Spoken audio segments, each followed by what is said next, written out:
Retrocast World. Welcome to episode 11 of the Red Leaf Retrocast Worldwide Weebs. I am JD here with Tori and Hickey. There's no senior person senpai here today. No. Well, we all have his and her circumstances that we all have to go by, and He got so pissed after the. Nice one.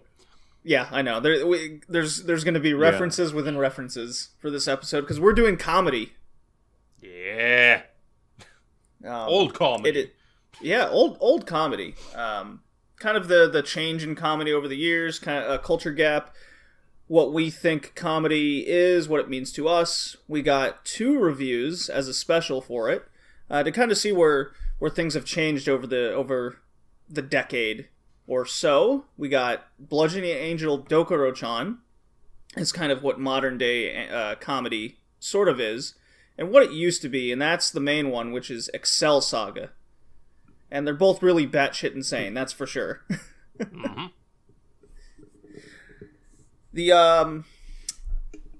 The agenda beforehand, we got just general fall season impressions. Hickey saw the movie Your Name, so we'll have some discussion over that. We'll grill him on that. Don't you worry. We got our general updates between myself and Tori. Yeah. And it should be a fun podcast. We've all had some pretty shitty things happen to us in one way or another, and It's October, Halloween. You know, instead of a mystery, let's cheer the spirits up instead of spook them. Don't drag me into having bad stuff happen to me. No, I mean we're already watching the anime Inuyashiki, so we already know how shitty people can be. That new episode, holy fuck. Very shitty. Oh boy. Oh, what a shitty person. Yeah, well, speaking of Inuyashiki, how about what we think of the fall season? Let's just jump right into it. What do you say, guys? I say I'm happy. I'm more happy with this than I thought I would be so far. There are some complete stinkers, not naming names, like Clover. But you know, like other than that, this season even has some hidden gems for me. I was not expecting to like just because I was not expecting to like that, but I do. Hoseki no Kuni, for example, the CG anime about I got gems. words for that one. I really like that one. a lot more than I thought. And yeah, just generally, even Children of the Whales. I wasn't even going to pick that up until it got recommended to me, and that looks incredibly interesting. So, yeah, honestly, a lot stronger season than I thought I was going to get. Yeah, definitely. This is a very good season. Well, we went from a very bad season. It was very above average to a kind of a good one. Aside from the ones Tori mentioned, there was Hoseki no Kone was a happy surprise because it is CG, but it is rendered in 24 FPS, which is kind of rare in anime. There's not a lot of CG anime studios that render thing in 24 FPS. Usually they render on a lower frame per second rate, and then they just speed up. So that's good because the movement is more freely, it's more fluid. It is compared to another CG, which we can see that is the CG in Girls Last Store. It's very the CG in Girls Last Store is very wonky. It's very it feels like it's lagging because of that technique. Yeah, but again, and what makes it even worse as well is kind of that moment you have when, like, for example, in the last episode of Girls Last Tour, where it's like you have that one and girl the other vehicle, one is, while the other girls are pushing, and the vehicle and her is in full CG, whilst the 2 others are completely 2D, and it's like it looks so plus off. the lagging. Not a big fan. There is like when they end up at the end of the, let's say, bridge. At the end of the bridge, like when the whole thing tilts, it's like But still, I'm enjoying Girls Last Tour. Yeah. I read the manga before a long time ago. I don't know, 2 years ago. I picked it up one day to read it, and I'm kind of a fan. I really enjoy some stuff that happens. How subtle they are about things, how they talk about all the issues. Gato is pretty interesting. as well. Just throwing out there, it's a very unique looking, I guess. CG's Garo. Wait, what show? Yeah, It's a Garo Vanishing Line. Vanishing Line. All right then. Yeah, I think it's a nice new take on the Garo franchise. I kind of like that they decided to go for a more modern setting, because Garo's like the tokusatsu. It's like a tokusatsu anime, and it was always kind of like samurai, like Edo period type stuff, and that's fine. And it's like, let's just go hyper modern this time. It's like, yes. Well, let's see what more we have. We have Mahotsukai no Yome, finally.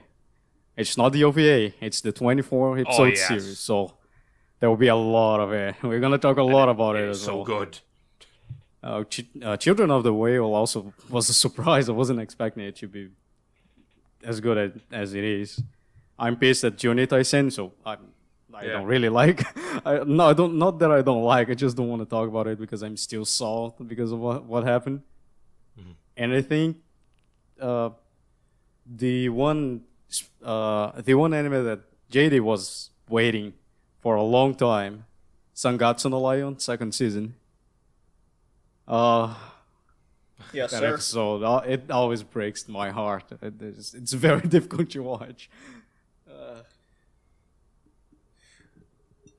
No, it is a very difficult show to watch. We can discuss March Comes in Like a Lion for a second here. I don't want to go into too many details, but even when the show has an episode where it's not focused on issues with depression or communicating with others or what Ray's going through at the time, just something simple as him just being in school, as much as an anime trope it is, just being in school, him just going about his daily life seems to touch you. Yeah. Emotionally. Because the first episode, the way the season started, wasn't anything special, but somehow I still felt so very connected to the character and what he was going through, and it, like you said, Hickey, it's an emotional watch. Even when the show doesn't seem to be even going in that direction, it still gets you. Yeah, the first episode of the second season, as you said, it wasn't anything special. But like, since you were invested in the character, since the first season, and the first season is just brutal sometimes. And when that kind of thing, that daily life thing happens, you're just like happy with him.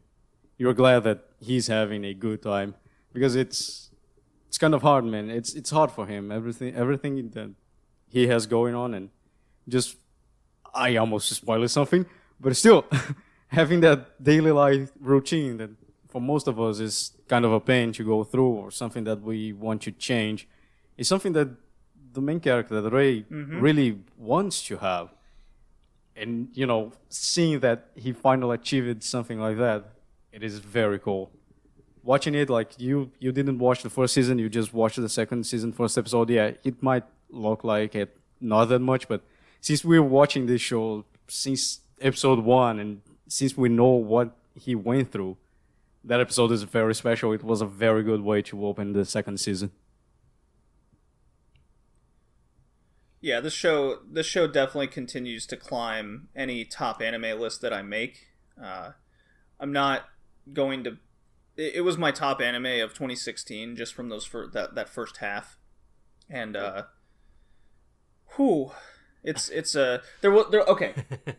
Get it? Yeah, I'm all over my thoughts when it comes to the show, because there's just so much to talk about. So I'll just focus on one instance in the first episode of the season, where Ray is teaching. He's now in a club. That's where we're at now. And he's kind of combined his love for shogi with some students that are really into science. I believe it's just called the Science Club or Science Invention Club, if I'm not mistaken. Something along those lines, right? Something like that. Yeah. So what they're tasked with doing, I thought this was really cool, was the guys involved in science start making not so much drugs, but wait to put that. Giving Ray advice. Well, they're making essentially artificial foods, whether it be like stamina or keeping your mental brain power up, because shogi is such a thinking game. It requires a lot of mental energy, so they were creating things to keep the mental energy up, like putting a lot of I think it was omega-5, which is like a fish oil that keeps your mental brain capacity up. They're saying, hey Ray, maybe you should like eat more carrots or something, as an example of just keeping that mental capacity up over such a long period of time. And he was even learning something that could possibly better himself at shogi. And in the meantime, Ray was teaching them how to play. And there was a moment in there, and I've actually had this happen quite a few times myself, not with shogi but with bowling. So this is just another example of how I can relate to the character and what he's going through. Is one of the scientists' classmates goes, not only do I, when I'm playing shogi, not only do I have to admit defeat, I have to admit defeat to myself that I'm not as good as another person. It's devastating. It hurts my ego. It hurts so much. When does this stop hurting? And Ray responds, well, it never stops hurting. It's you reach a certain depression and such a low in your self-esteem that it just never ends. But there is a moment when you finally make the right move, you win a game, and you hit this point of ecstasy, essentially, in your excitement that you actually won. You beat something. You have proven yourself better than your opponent. So the way Ray described that to them, and what the scientists were going through while playing it was so perfect, because I've experienced that myself in bowling with. Just last Thursday I was bowling. I my first game was a 240. I couldn't miss. It was amazing. There was a pretty famous guy there, at least in Canada. He was impressed, and then I followed it up with a really bad game because I was just struggling. I wasn't necessarily doing bad, but I had to admit defeat to myself.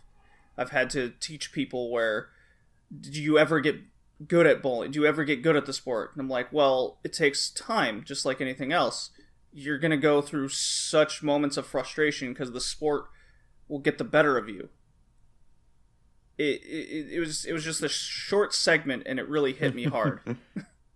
Yeah. Well, just to make sure that nobody thinks that we're too positive, I do not like March Comes In Like a Lion. I dropped it on season 1. I thought it was, quite frankly, boring, and I didn't care for any characters, and I don't like the way that it... March Comes In Like a Lion, especially in the first season, had a way too long moment, in my opinion, of or a way too big habit of kind of just dangling stuff in front of you without really properly looking at it, in my opinion. Okay. And that drove me insane. I despise getting 2-second snippets of something, only to then go, it's nothing, I'm fine. It's nothing, I'm fine. I know you're depressed. I understand you're depressed. Can you give an example of... show. The problem there is that it has been so long. I cannot give you an exact example, but I remember this because it kept frustrating me to the point of I just ultimately could not watch that show. As somebody who has suffered depression myself, granted not to a huge extent, but I have, it is, and when I say depression, I mean that I've been to a doctor and had that confirmed. Not that I think I was depressed. Essentially, what I just kept thinking to myself is like, I couldn't. I'm not gonna say I couldn't relate, but it's like maybe it's my lack of empathy. I don't know, but I just couldn't bring myself to care ultimately, and I didn't care for the side characters when they got focused on, and like kind of I understand like the main guy's like feelings of being like the getting taken in with somebody that like he knows, of course, but like he doesn't really understand why they're being so nice to him, and he's kind of like feels like kind of feels like the outsider, like this guy sticking out. So I completely understand him, but I don't care. I don't like it. So to me, March Comes In Like a Lion did very little to nothing to make me care for any of them, and I did not like it. It is a slice of life. It is a slice of life show, and that's... You say that, but I really like slice of life. Well, the thing about slice of life, well, I can't really say it's just slice of life, but No, it's not. It's a drama. it's more of a drama, but it is a slice of his life. Yes, that's why the slice of life genre, as it is very open. Technically, you could say anything is a part of somebody's life if that's what they're doing. If Sure. that is how they live their life. War is part of somebody's life. But, you know... So I would classify March Comes in like a Lion as a drama before I'd call it a slice of life. That's just me, though. Yeah. I can get behind that. So, I would really like to discuss at least the first couple episodes of Ancient Magus Bride. If you guys are up for that real quick. Do you guys want to talk? Sure. Like, just like what because that's another heavy emotional show.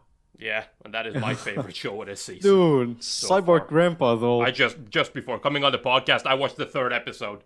I watched the third episode just before coming on this podcast now, and oh god, I love this show. Oof. It is, yeah, it is just. It's scratching. I don't want to say it's scratching an itch I haven't had scratched in a long time. That sounds very weird, but like, I really like that. I really like that feel, like the entire feel of it. It's like incredibly. It's not like super. It is like, of course, the main girl is kind of, you know, depressed, and with good reason if you watch the OVA. But it's like, it's not necessarily an outstanding tone of depression surrounding the entire show. It feels melancholic like at times. It's I don't know. It's almost like, you know, following Cheese. It's like following somebody who's just kind of given up. Right? She is neither suicidal nor happy. Right? She's kind of in this stage of just like, if I die, I die. I'm not gonna seek death. Like, she doesn't even want to kill herself. She actually wants somebody else to do that. She doesn't really care for her own well-being or life in any sort. And yeah, the way the show starts, I'm actually generally shocked that she hadn't killed herself at some point. I imagine that there's going to be some backstory where she did attempt and she just didn't have it in her. But as you said, Tori, it's about a person who's just given up. They're so isolated. They feel so solo in the world. It's kind of the same realm of depression as Ray, in a way, because Ray doesn't seem that suicidal. He's just devastatingly depressed. Yeah, but I feel the difference between Ancient Magus Bride and like Sangatsu no Lion. I feel like the biggest difference there is like Sangatsu no Lion plays the depression like way higher than Ancient Magus Bride does. Like they play the depression card way more, which is fine. That's what the show does. I'm not gonna hate on it for doing that. That's the angle it wants to go at it, and that's fine. Well, there's one thing in Ancient Magus Bride that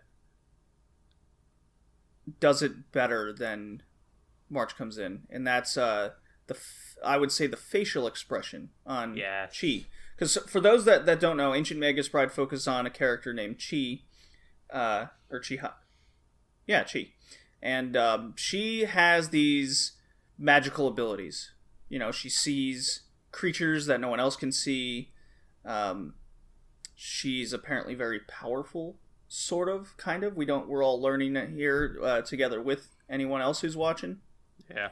And she, there gets to a point where I guess a guy convinces her not to jump off a building, or, you know, basically, if she's not going to make anything with her life, let someone else do that for you. So she essentially, as I took it, sells herself to slavery. Yes. And she gets bought by this creature mage, very powerful, very rich, obviously, and takes her in as an apprentice, surprisingly enough. And the facial expressions are so detailed in Chi the entire time, all the way down to just the kind of the outlines of her eyes, and how she always looks She always looks not only tired, she looks like she's crying nonstop. Just doesn't know what to do with her emotions at that point, kind of shutting them all off. She doesn't believe in humanity. She doesn't believe in kindness. Yeah. She doesn't know what they feel like. It's very emotional. And it makes sense, especially like you say, she has that like super tired eye lines, and it's kind of like again, if you watch the OVA, that makes super sense because she technically hasn't really slept for years. She can't sleep because of those monsters I'm not even gonna call them monsters, but those things that she can see. It's like her ability is almost like it's a blessing and a curse, because it's like she can see them, she can interact with them, but at the same time, these things can see her, they can interact with her, and they also like to play tricks on her, or just generally, make her life. It's like, what was it that they said? People that can see them are both very lucky and unlucky at the same time. Yeah. It's like, basically, that gives you an idea of her situation. She's basically like, she can see these, and these are good things. We don't really know the full extent of why yet, but she's I remember. Yeah, I know what I'm talking about. To a certain extent. Hang on, Tori. And yeah, he says, and then it's like, hang on. He says that her kind attracts those things, and they bring misfortune or fortune. Yeah, and most of them can't see. So Chise, that is the main character, is kind of special because she's a slave Vega and she can see those little spirits. Yeah, I know that. Yeah, but we don't know like to what extent that means. Like, we don't fully understand like how, because so far, for the most part, we've pretty much seen that yes, they cause misfortune, but they also say they also grant fortune. And it's like, okay, sure, she's been lucky. She sells herself to slavery, but she doesn't end up at the worst possible place. So it's like, sure, that is fortune, but it's like you sit there and it's like the fortune seems incredibly outweighed by the misfortune. Yeah, it's like it doesn't seem like a very good deal. Like it's like, oh yeah, no, you end up selling yourself to slavery, but you end up with a guy who wants to make you a mage and wants to marry you. So, but in turn, you have to be hated by your family, all your family, everyone that's ever met you, because these things just ruin your life. Like, and they want you. Well, it's very good plot unraveling and storytelling. Oh yeah. To that point, it's very good. There's a lot of like nothing feels forced, nothing feels convenient. It's a lot of but and therefore moments. Yep. And that's what makes it flow so well. Oh, yeah. Hickey, you've been quiet on this for quite some time. We've been don't worry gushing about it. Let's get what you think. I would like to add is that, just like Tori was saying, the melancholic feeling that you feel when you watch that show is that it is different from March Comes in Like a Lion, because when he's having a good time, you feel happy for him. But for some reason, watching Mahotsukai no Yomi or Ancient Magus Bride, it is painful. Like, it is painful to see her getting close to people. That is the impression I have most of the time. Especially because how she behaves and how she reacts most of the times. So, like, it is kind of it is kind of painful to see every single scene. There's this sad thing on the background. You can point it out, but something off, like, because the character is transmitting that to you. With, like JD said, with her face, with her facial expressions, it is very detailed, and it's not like, oh, cool, that's cool for her. She has a family now, she has a home, but it feels very sad that she got a home. It feels very sad that she got a family, because she feels like that, and this anime can transfer that feeling to you. So I think there's a very good storytelling and very good animated series. So you can feel like that. Yeah. At least I feel like that.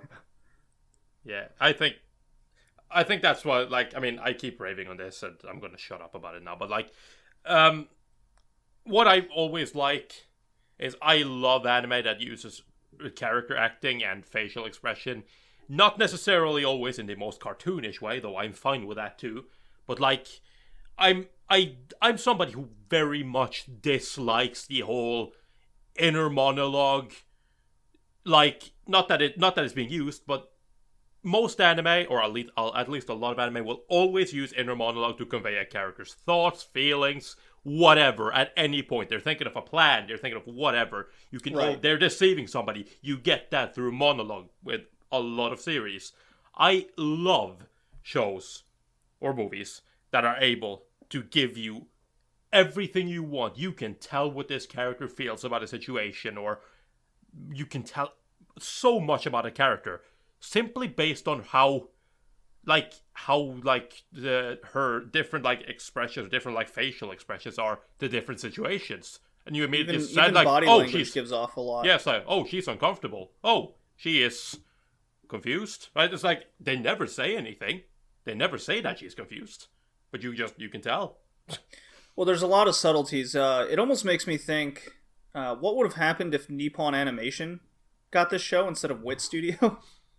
I don't think it would have been, say, animated as well, because I feel Wit Studio does a good job with that, even though they treat the workers like garbage. Yeah. Well, maybe the workers are conveying their own conditions through chi. They saw themselves. They saw themselves. That's horrible. Yes, pretty much. I mean, they did. Yeah. Okay. Yeah. Nah. Oh no, that's why it's so good. The work. Well, I mean, like just to kind of point. Granted, this is old, but I mean, again, JD, you should watch Akage no An or Anne of Green Gables. Because I've seen a lot of the same things there. No, that's what I'm saying. That's why I bring it, Tori. That's why I bring it up. Nippon Animation. I've seen Heidi of the Alps. I've seen 3,000 Leagues Away from Mother, In Search for Mother.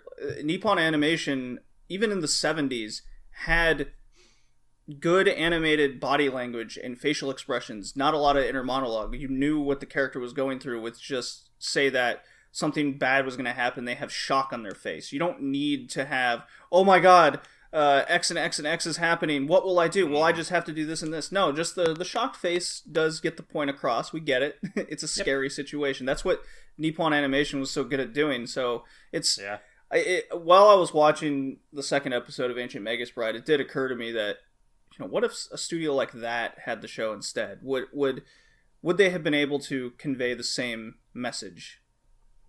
Yeah. Maybe. Who knows? Yeah. Let's move on. There are a few other shows. Just a quick rundown. Like some of the anime that we talked about on the Discord channel. We had Black Clover. Anyone? Any thoughts? I'm dropping that show, by the way. Okay. So terrible. It's. I have thoughts as the big shonen fanboy. It is terrible of the podcast. All right, first look at it like this. What if you're, say, between the ages of 6 and 13? Okay? There are better shows. This might be only your second shonen ever, next to My Hero Academia. Yes.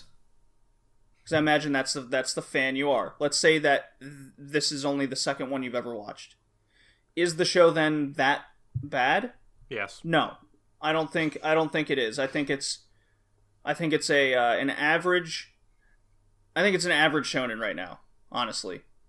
Yes, the voice acting, the Japanese voice acting of Asta, the main character, is more or less like running your fingernails on a chalkboard, and then having a southern Texas pickup truck revving in the background. Okay, looking through this perspective, I still think it's below average, because how the story is told. You know, how the story is told. I think it's too quick. It's just to back it up with a lot of shonen tropes. You know, I think I saw every single shonen trope in 3 episodes, and one of them was a fucking backstory episode. So, like, you see, because it's not rushed, but how compact the story is, how compact the story feels. Although there are some characters in the opening that are kind of interesting to see how they behave or how they fight, I don't know if I have the patience to, proceed with this anime until they appear. And I feel you. I feel you so badly. Now, here's my issue, and here's where I completely disagree with JD. Let's completely take away the fact that Black Clover doesn't have a fucking original idea to save its life. Let's just ignore that. Well, I can't dispute that, Tori. Let's see. Yes, but let's just ignore that for a second. Let's say that somebody comes into this, like you said, they haven't really watched anything. They've watched My Hero Academia, and Black Clover's their second anime. They don't know this. They just go into saying, oh, cool.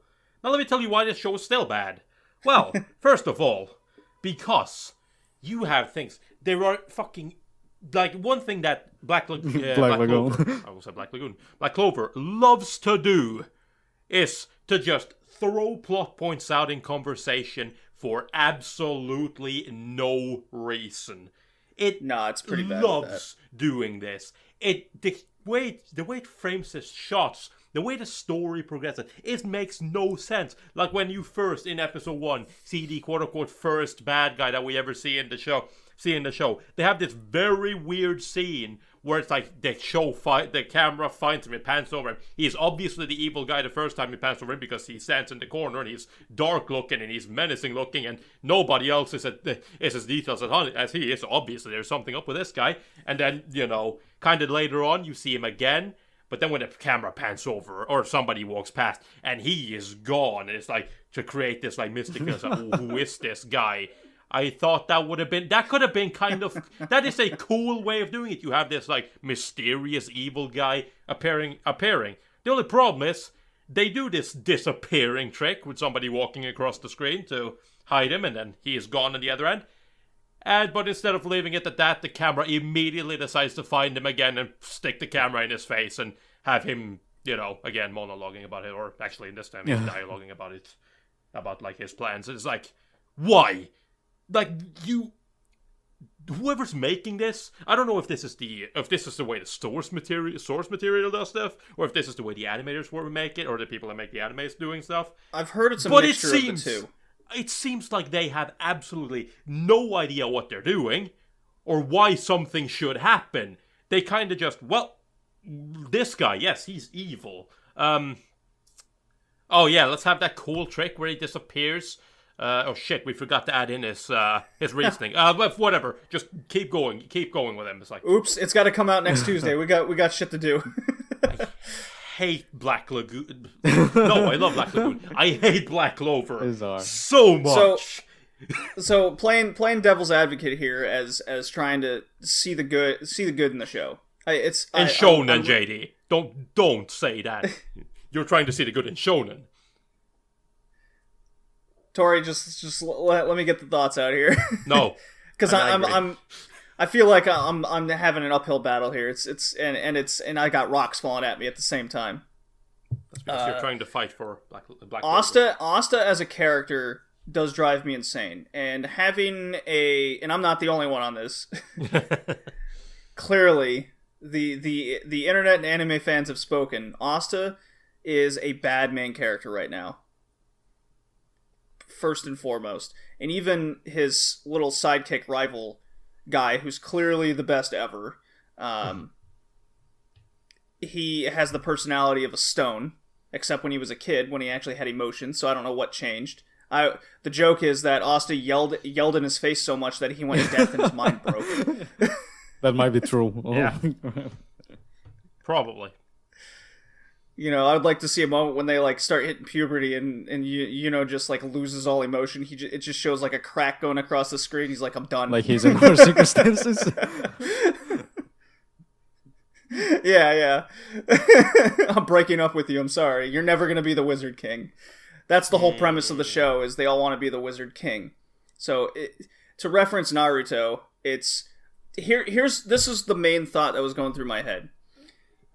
This is Naruto 0.5. It wants to be Naruto. It tries to do everything that Naruto did, and is even doing it in Boruto, the shitty sequel to it, where a character has no power or struggles with the power. wants to be the best in the village/kingdom. That is the whole premise of the story. It's really nothing special. It's been done before, and quite well. Naruto is as popular as it can shonen can be. And the anime that this reminded me of was how in the 90s there was an anime called Flame of Recca, which came out shortly after a very popular shonen called Yu Yu Hakusho. Have you guys seen any of these two? Yu Yu Hakusho, yes. I'm watching Yu Yu Hakusho now. Yeah, so Flame of Recca was essentially a carbon copy of Yu Yu Hakusho with a slightly different take on the story, where, you know, there's a guy with latent abilities, forms a team of 5, goes to a tournament to save X thing. Very, very to the point of the same plot points, story, and even the same characters. And this is exactly what we're seeing in Black Clover. And unfortunately, Flame of Recca wasn't all that popular, if memory serves, because it felt just so average. When I was watching it, I go, I just want to watch Yu Yu Hakusho, so why am I bothering with this show? So, if you're struggling with Black Clover, just watch Naruto if you haven't seen that already. Yeah, that's... Or at least when he was a kid. Yeah, that's a good one. Okay, next one. Remember, keep it quick. Desirai. Yeah. So I'm still gonna be watching Black Clover, but it's just not. It's at the bottom of my. So real quick, Hickey. I don't know if you know I'm doing this. Tori knows I'm doing this. Every week I'm ranking the shows I'm watching. They are just like their personal, graphics just personal and preference. Boards, yes, I saw that. That is a lot of dedication, by the way. Yeah. So I'm. Yeah. So every new episode, every week, I rank all the shows I'm watching in which episode that week I like the most to the least most. And right now, Black Clover's hanging at the bottom every week, so that's not a good sign. As it should. So what's the next show you want to talk about? You Hickey? guys are talking a lot about the show. I've never even seen it. I know. And I don't want to see it. It's worse than Black Clover. Yeah, no, I don't believe it. it's not. It's convoluted, but it's not as bad as Black Clover. Hickey, I can't. I've watched the prologue episode and the first two. I can't tell you what it's about. Yeah, because I know. they didn't. There was some shit with a god and stuff like that, with Nazis and stuff, and probably Mecha Hitler somewhere, but still. Yeah, I still don't know. I need more episodes before talking about this one. The show's only going to be 11 episodes plus that prologue. Yeah, you're right. If I'm not mistaken. I think something happened in the Nazi Germany and shit exploded. A lot of people died, and those warriors, they are the immortal beings, and the main character is the reincarnation of the mage guy. I don't think they're immortal. I think they beings, are, because in the newer maybe some in of the them newer are, episode, and some are reincarnations. The silver-haired guy said, "Oh, you're not even half a century old. You shouldn't be speaking up to me," something like that. Yeah, it's very hard to follow.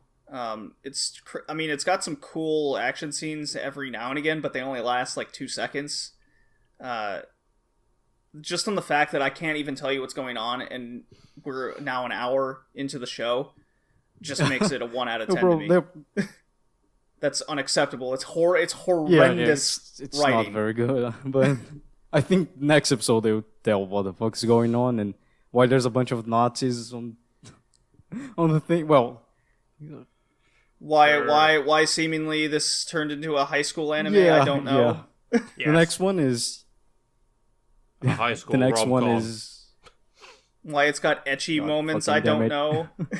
Yeah, there's some like that ecchi moment was just uncalled for. It was very unnecessary. Anyway, next one, Inuyashiki.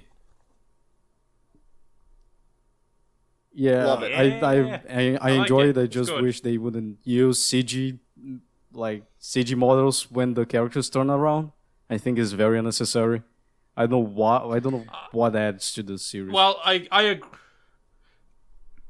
I agree with you, but it's not that they're using CG models when they're turning around. They're using No, CG yeah, models they're using constantly. CG models They are, constantly, but like what they I'm saying is draw on C. sometimes Yeah. they will focus the camera on the character's head, and the head is CG, and then the character turns around. I don't see the the reason for them to do that. You know, it's not like they're. The reason I for think that, I think both of you guys are missing the point. the Why are reason we for this, why are we bothered to Tori Hickey? Why are we bothered talking about CG when we should be talking about One Piece? JD, shut up. Oh, true. There's One Piece. What? There's One Like, Piece. what I reference, wanna say here. the fucking Gantz posters in the wall. Dude, the product placement in that last episode was off the charts. So, but like the point I want to make when it comes to the CG is like they're drawn on, like what they use is they use CG models and then they draw on it. That's how they animate it. What I think is the reason why they decided to go for this is because if you looked at that 58-year-old grandpa, there's a shit ton of line and details that has to be kept pretty accurate. I know. So this is right. is my guess on why they use CG models, because it is so much easier to keep that shit looking good when it's CG. I agree with you, Hickey. I wish they wouldn't have used CG, but at last they have done that, and I don't think it's the worst CG I've ever seen. So I agree with you, but here's my counterpoint: is that when they are done turning around, it goes back to the animation, and it's just like it has all the details, all the lines there. So that's why I don't know why they use CG for turning the characters. You know, I think it's like because otherwise the details would be all over the 2D place. full of the traces and all the little things in his face and his body. He turns around. That turning is CG, then it's 2D again. That is what I'm not understanding in the show. But anyway, it is still very good. I laugh every single time they do that because I think it's unnecessary. And people are very shitty. Holy fuck, the people are shitty. They are. And then... They are. That is the premise of the manga, because Tori got me to learn about it. the mangaka for Inuyashiki is the same mangaka who did Gantz, and there's a lot of Gantz references in Inuyashiki. And as you will know with this mangaka, he has a fetish for the most horrible, despicable people ever. At the very least, I think that in Inuyashiki, at least, apart from the main bad guy, the other people around are just kind of shitty people. Whereas in Gantz, they were borderline psychopaths. Yeah. So I can get on board with the characters in Inuyashiki a lot more than I could with the Gantz. Okay. So I'm gonna play. Go on. As Tori, I absolutely love this show. It's every episode's, at least the first two have been top of my list for every week so far. But to kind of talk about people that wouldn't like the show, because there's a few topics that have come up ever since the second episode aired that people are turned off by the show for a few reasons. The acts taken in the show, such as there's a murder scene in the second episode, which is very very, very violent and seemingly unnecessary to get the point across. I'm definitely going to spoil it, because if you're not...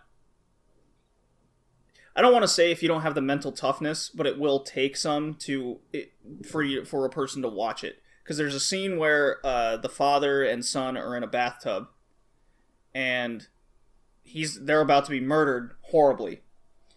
And the father turns around holding his son, crying. He gets shot in the back of the head, falls on his son, and the son drowns underneath him. And you do see that the arms kind of spazzing out, and kid dies. And it's horrible. There have been some visceral reactions to that, and it immediately turns people off the show. So the topic then comes up, and I was in a discussion with a few people yesterday, as a matter of fact, over the comparisons to Monster. Yes, before anyone cuts me off immediately, yes, they are two completely different shows. One's actually well written. Inuyashiki, we're already seeing a lot of holes in it, such as how did the old man find the place in the first place? How did he hear only the one person screaming, etc.? Like, there's a lot of problems in Inuyashiki that I won't gloss over. The comparison between Monster is the villain to protagonist relationship.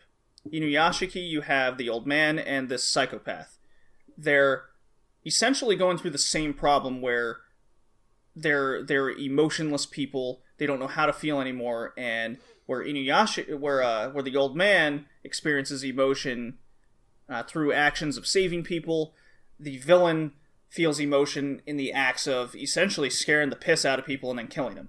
That's where it plays, kind of like in Monster, where Johan is a psychologically damaged force of nature, and Tenma just doesn't have it in him to kill anybody. You know, they have the opposite effect, even though they have so many similarities in their characters. That's kind of where I'm making this comparison, and that's where the whole if you don't really like how Monster played out and how Johan is a villain that you can't relate to, you can't comprehend why they act the way they do, I don't know if Inuyashiki is going to be an anime for you. Is that making sense to you guys? Yes, but I would just like to say this, and that is, if you don't like Inuyashiki, if you haven't seen Monster, forget what Jay just said. That does not necessarily mean you're not going to like Monster. Well, I'm saying it specifically from if you have a problem with the way the villain acts, and that's what turns you off the show. I'm aware, but the reason why I say it is because I think Monster is way more psychological than Inuyashiki is. Inuyashiki is way more surface level violence and bad people, whereas Monster is essentially facing the consequences of your actions. There's no such thing in Inuyashiki. No, it was a very light comparison. Yeah, no, I got Next that. one is King's Game. Fuck King's Game. I think there's only one question that needs to be asked. Tori, do we dare ask it to our audience? Sure, go ahead. You can do it. Okay. King's Game's terrible. Yes. Do we all agree? Yes. Okay. There was a question that was brought up in the last episode, and that is, if your best friend had to have sex in the next 10 minutes, and it was just the two of you, who takes it in the butt? Him. Yep. And no cheating and say your best friend is a girl. Find your closest guy friend. Assuming that you're a guy, and if you're a girl, you have to find your closest girlfriend. It's just the two of you in the room. Yep. Tori, what is your answer? My answer is, well, like I said, and we're assuming that this is my best friend. Yes. So Why not both? Yes. Hey, if you have to do it, why not enjoy it, right? I mean, yep. I mean, it is my best friend. Technically, I do like this person. Maybe not in that way, but it's like, hey, I love it. let's just try it, why don't we? We're gonna have to, like, there's no way out of this. Let's just both be happy and say, we both got fucked. We both got fucked in the end. Tori, you're playing off my answer from yesterday, because I go, if this is gonna happen, I'm going 100%. I mean, your answer was based off of my answer, because that was my first reaction to when you asked me that question was, well, I mean, why not just enjoy it? One of our friends in our Discord answered it, well, I'm not the one on the clock, so he's taking that's my answer. I mean, you want to survive? Sure. Well, I'm getting the most pleasure, you're not.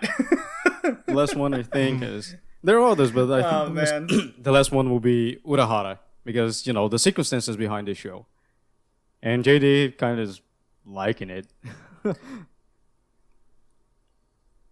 I'm surprisingly not Do you hating know the score show. for it? I'm not even watching the show. Do we? I'm not going to rate it high, but it's a definitely turn your brain off kind of moment. And I'm very interested to see how it's going to play out, just because it's made and created by Crunchyroll, correct, Hickey? Yeah. It's kind of the whole reason. It's why an I'm interesting. watching it. Hang on, AJ. It's I do. Just complimenting what I said. It's an interesting partnership between a Chinese streaming service called Bilibili, or if I believe something like that, and Crunchyroll. Bilibili, yeah. And Bilibili also have a bunch of smartphone games that they go. And if you remember a while back, Crunchyroll said they would start translating those anime game apps for Android and iPhone. So like you kind of see now that partnership is advancing. Mm-hmm. Yeah. What I find pretty cool, well, what I've heard about Urahara is that I know like Reina Scully, like a translator for Crunchyroll. She apparently got to voice say, she's Japanese, so speaks Japanese, so she got to voice say roll in Urahara. So that's kind of cool. I'm strangely into the art style over anything. I already said that in the Discord group, but I think it's very rough. Like it's very everything. It's not only the looks, it's the voice acting, because the main girl, the one with the horns, she's new to voice acting. She is a singer, but it's her first role. I think the girl with cat ears, it's her third role or something. The director is a new director. She's new. She used to be shorts. It's her first full-length series. Doesn't look like it had a lot of money in production, so it kind of looked rough from time to time. No, it definitely does the not. models, when they walk, their hands are stick to the body, you know. But still, it is enjoyable. It is enjoyable. Enjoyable. The story also is very rough, but it's not bad for first try. That's what I want to say about the show. It's kind of... You know what it reminds me of? It reminds me of Trigger's, what was it, Space Patrol Lolico? I think Space Patrol Lolico had more production value behind it. Especially because it was a short, you know. So well, yeah. But like what the show is. That's what it reminds me of. Like the plot, the characters, the randomness, the craziness of it. Well, JD's gone crazy. Hey, again, it's not bad for first try. The Netflix is also doing a bunch of original anime next year. So like when they first tried, I think was Knights of Sidonia 1 first season. Yeah, and then I think their second one was like the first one. It was very rough as well, you know. But not only Netflix is getting good at doing anime, but also the studio that was Polygon Pictures became very good at doing CG stuff. Although I still prefer Orange Studio that is doing Hoseki no Kuni, but Polygon, like there's no doubt that Polygon is the best CG studio so far, like out there. Especially after the Blade movie, because that movie was simply very good, and even if you despise CG, that movie is very good looking. And you know, now we have Netflix like this giant thing doing a bunch of anime, doing a bunch of original anime, and they will be doing also live action things. And so I think it's a good try for Crunchyroll, because not only Crunchyroll is doing their first anime, they're funding their first anime, but also they did a story. The story is an American guy. It's an American guy who did the story for this anime, for the manga that became the anime. They are seeking out people to draw, comics for them. They are seeking out people to make stories, and then they will have the money. They will have the expertise. They will have the people to do art. They will have the people to draw manga, that kind of stuff. So I think it's an important step. I think it's a very good first try, and I hope it. I don't think it will succeed because you know how the anime community is, but I hope it. Yeah, I hope at least inside of Crunchyroll they look what is wrong, they see what's right, and maybe in 2019 we see Crunchyroll with like 30 original anime just like Netflix will have in 2018.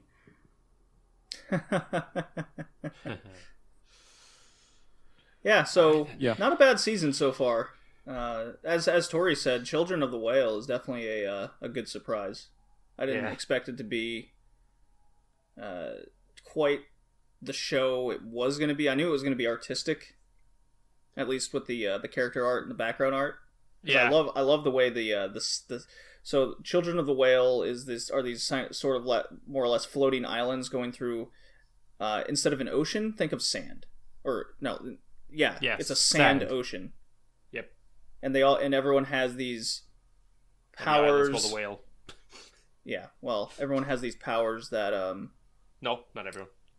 well, okay, if 90% of people have it. Most are born with these powers, and it shortens their lifespans. And there's a war in the real world, and there's a lot to unfold. So, Yeah. if you guys, yeah, I think we're approaching an hour here. I think our full impressions have gone on long enough. Yeah, I think we should move on. We'll definitely have more to say as the season goes on. I definitely want to. When more episodes come out about Hoseki no Kuni, Hickey and I will definitely have a bigger conversation. I read the about manga it. a little bit, but like I realized something with the manga that the titles for the chapters, they spoil you. So when I saw what's going to happen, I was like, well, Great. that is a very simple story, but it's a very good story. So there's some stuff that I can't wait to see. Well, there's the one aspect of the show that is irritating me as expected is the how they go about explaining a lot of mineralogy terms, geology terms, the basics the show has down, but there's a lot of terms. I don't know if it's a translation error or it's a writing error, but a lot of the terms and how they go about explaining the terminology is really, really rough and sometimes incorrect in how they explain it. So, and that we should talk really about it after me. episode 3 that is coming out today. Also, they are rushing the manga like crazy. Not crazy. It's not very, like it's not rushing a lot, but it's a very high pace.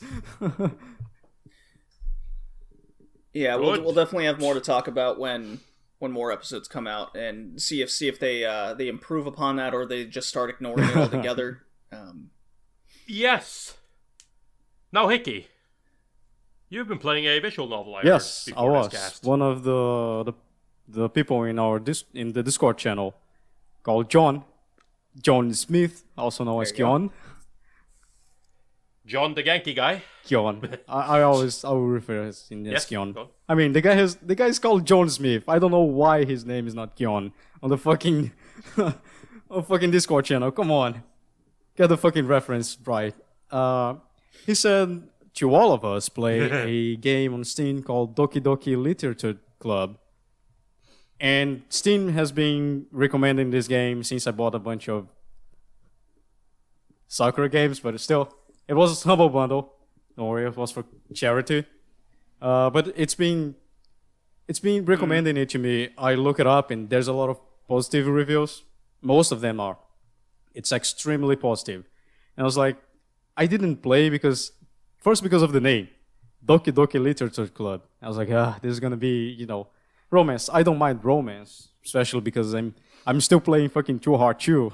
But I wasn't feeling like it. There are no voice. I don't know about the story. I didn't feel like playing it. But since he said, you guys should play it, and I have some time before the podcast, so I might play and talk about it in the podcast. The first thing, my voice is cracked.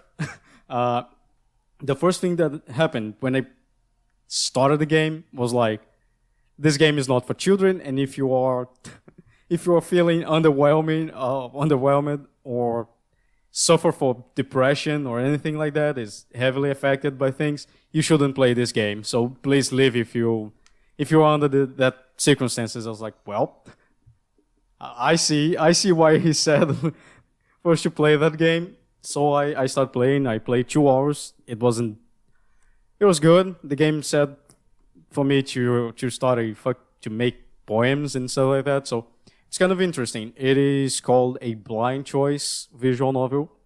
If you don't know what a blind choice visual novel is, they are you choose things, but you don't know what leads to what. So it's a surprise. When you get the route, it's a surprise. Well, this one is kind of predictable because they kind of show you what is happening with your choices.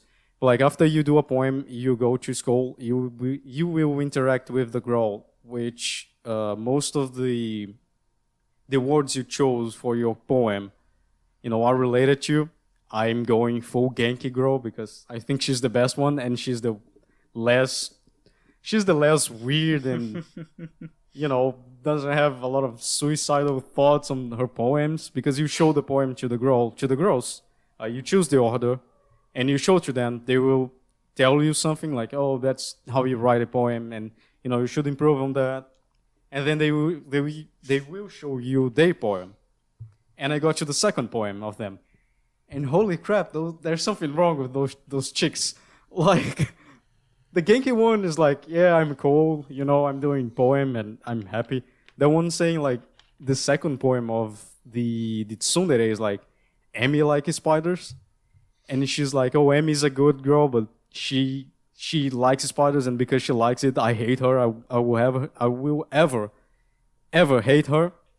I will hate her forever, and everyone who likes spiders should die. I was like, holy fuck, there's something wrong with that chick.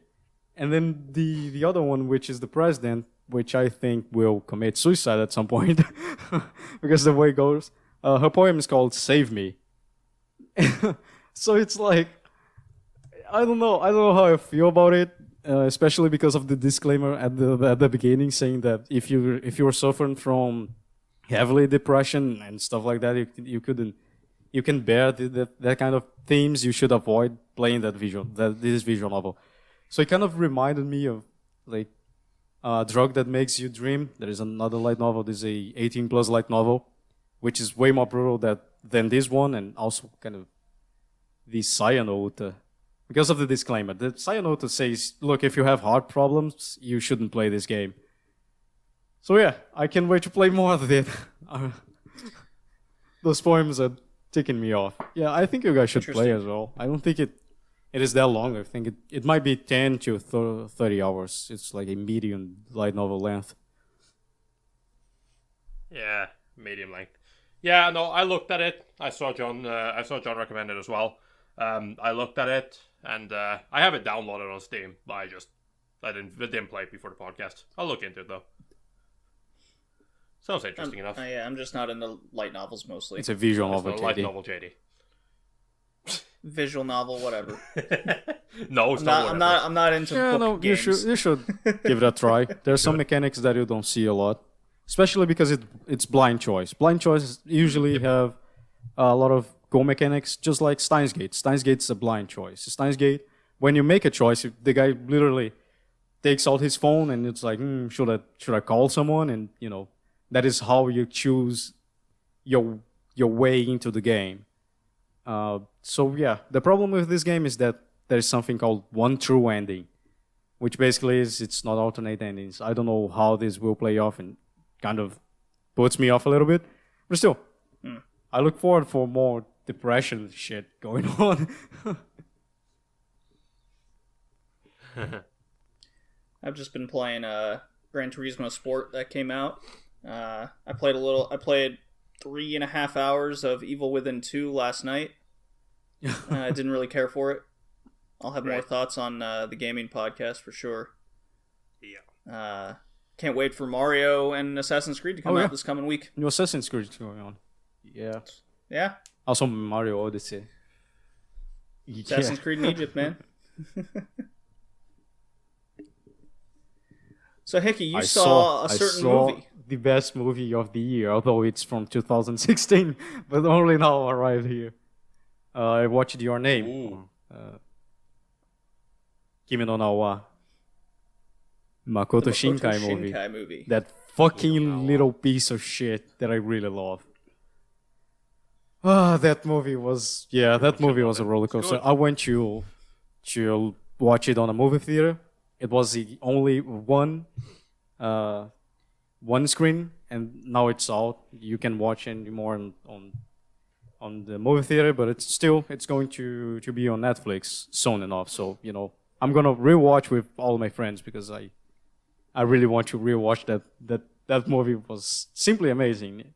When I was leaving the movie theater, something that was funny and shows how good it was is that I put out my cell phone, went to my anime list, and said to my friends, I need to add this right now because if I'm loses this feeling I'm having, I might give it an 8. I think it deserves a 10. I almost put a 10. It will be my first 10, but I said no. I need to stick with my logic. I'm gonna put a 9. Although my friends start saying, put a 10, a 10, a 10, give it a 10, give it a 10, and then people around me that were on the screening with me saw what was going on and start telling me to put a 10 as well. So it was fun. It was like 4 or 5 people that told me that. It was pretty fun. It was a new experience. I never went to a movie theater to watch a anime movie or an anime. So, it was the first one because they don't come. Like, it is very difficult. Oh, that's pretty I've cool. watched almost 1,000 anime. And that was the first one I've watched on a movie theater. Although the new Pokemon movie will be screening. But I don't know if I'll watch the fucking Pokemon movie. Nice. I think it's Pokemon I Choose You, the name. Anyway. After 1,000 anime, that was a new experience. And it kind of lit the anime flame again. I don't think it was that good, like you said, GD. I don't think it's a 10. I think it's an 8. But again, I enjoyed, so a 9. But it's still the sensation, the sensation kind of of in that same boat. being in a packed movie theater. People were laughing, people were crying, people were rejoicing. I was in the edge of my seat because of this feeling that was going on. I never felt like that. It's been so long since the last time I felt like that. I felt like a little kid in the movie theater, watching Your Name, every single scene, every single joke. So for me, it was a very good experience. That's a pretty cool feeling. It kind of was good to arguing with my family over that. I also had a very shitty week, and that movie made me forget, at least at that moment, everything that was going bad. My scores on the fucking college tests, my family and stuff like that. It was just, I was in the edge of my seat. The ending had me with my fists in the air, almost screaming, Shinkai, you piece of shit! In the fucking movie theater. A packed movie theater. It's been so long since the last time that happened. So I was very happy. It was a very positive experience. And I really can't wait for the next Makoto Shinkai movie that will probably in 2020 with the Olympics. But still, I really hope they screen more anime things in the movie theater so I can go then and watch it. Same. No, it's definitely a different experience. I didn't experience my first, second anime movie in the theaters until I moved to Toronto. There's a large Asian community here, so anime movies play all the time. But I missed out on seeing Your Name in the theater. Boo. Yeah, it was just it was only playing in one theater here, and it was on the other side of town. It was just a pain in the ass to get to, and then I went out of town for work and just missed that small window that it was playing. But most of the time, the anime movies are totally sold out here in the city. My first one was the Pokemon movie in 2000. I think that's what it was. Yeah, because that played everywhere. Yeah. Yeah. But when I moved to Toronto, like the Psycho Pass movie was out, the Ghost in the Shell movie, Which one? not the original live one. action, the Arise. Ghost in the Shell Rise movie. Arise? Oh. Yes. The One Piece movie Gold, I saw that in the theater. The kids. There wasn't as many kids as you thought you'd think there'd be. There was a lot of teenagers actually. Oh, kids. But there's generally a weekend showing of these, and they sell out. So you have to get your ticket, a good 2 weeks to a month ahead. Yeah. But yeah, it's definitely an experience worth having is if you see any sort of movie on a big screen, it really just puts it in a different perspective. You have different feelings seeing it with a bunch of people that have the same feeling as you do seeing it. Absolutely. Your Name was also my first movie theater experience. It was airing here. It was like they were screening it at the movies here.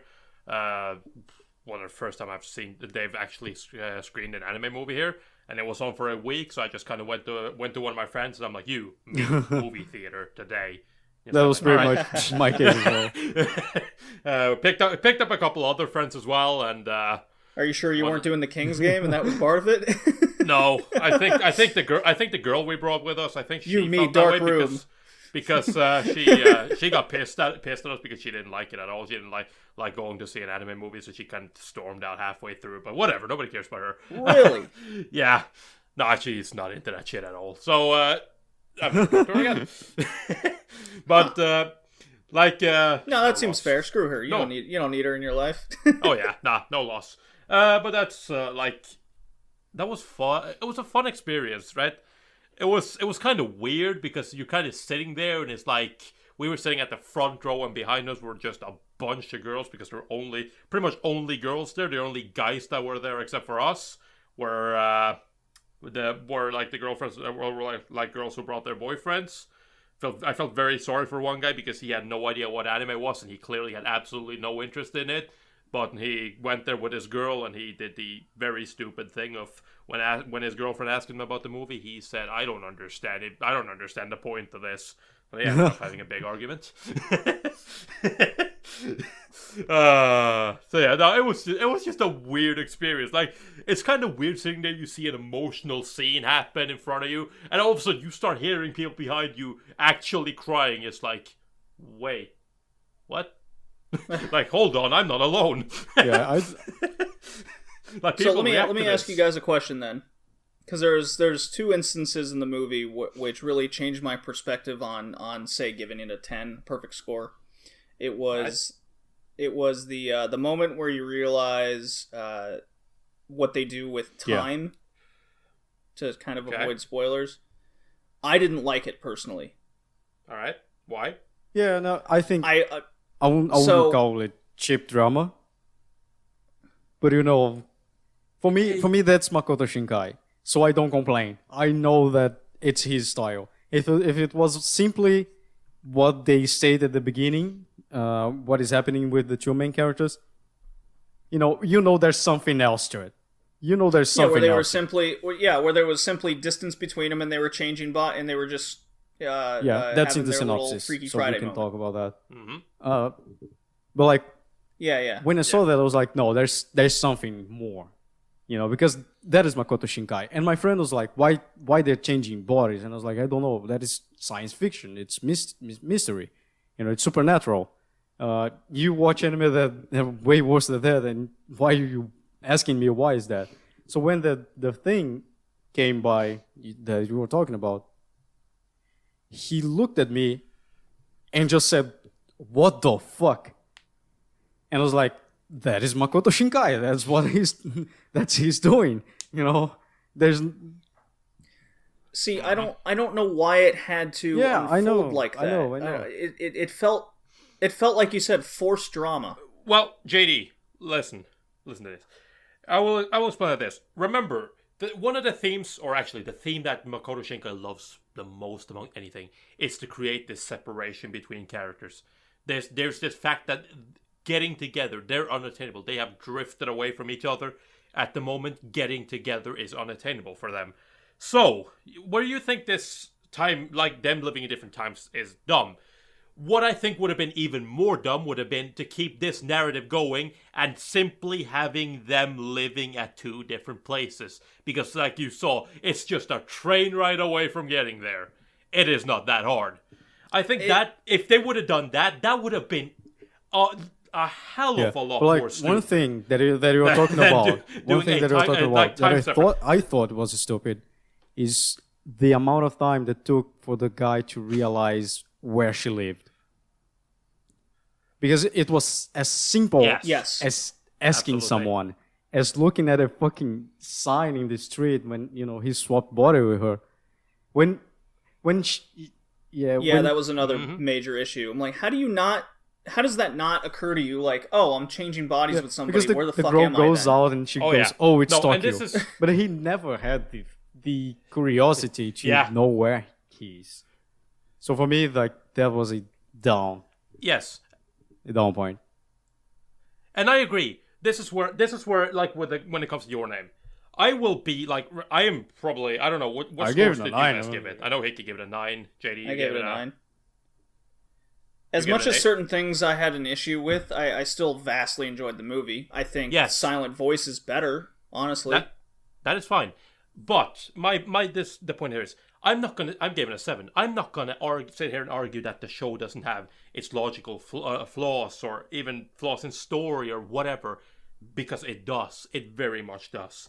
However, where I think Your Name shines is in its portrayal, because it makes you care, it makes you invested, it makes you feel, to the point where I think you can even forgive a lot of like the inconsistencies in the story. And I'm just kind of gonna have to give a shout out here, but Gigok, he made a video about why he loves Your Name. He loves Your Name a lot. It's one of his favorite anime, and I watched that movie and I go into thinking like, I thought it was a good movie, but it wasn't an amazing revelation for me. And I watched this movie on it, and I watched this video on it, and I went out from that video thinking, okay, I totally see where it's coming from. It didn't hit me as hard as he did, but when he explained why he loves that movie, and he talks flaws and everything, I'm like, you know what? I can understand, because I relate this feeling. Of course, when something just clicks with you and hits you, you are way more forgiving over small stuff than you would be with anything else. So it's like, I'm not going to sit there and try to pretend like Your Name is a perfect narrative masterpiece with absolutely no flaws. Of course not. Every story has its flaws.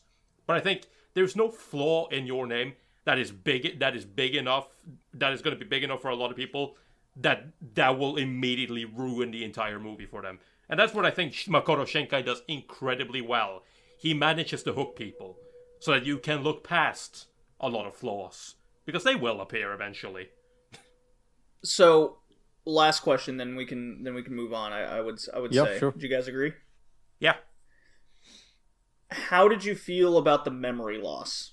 I think it was a good. I think it was a good plot device. I enjoyed it. My friend had the problem as well. We had a discussion when we were going out of the movie theater to get the bus to go home, because it was screened in the neighbor city. He asked me, and we had a lot of discussions, a lot of points behind the memory loss. I think it's a good plot device.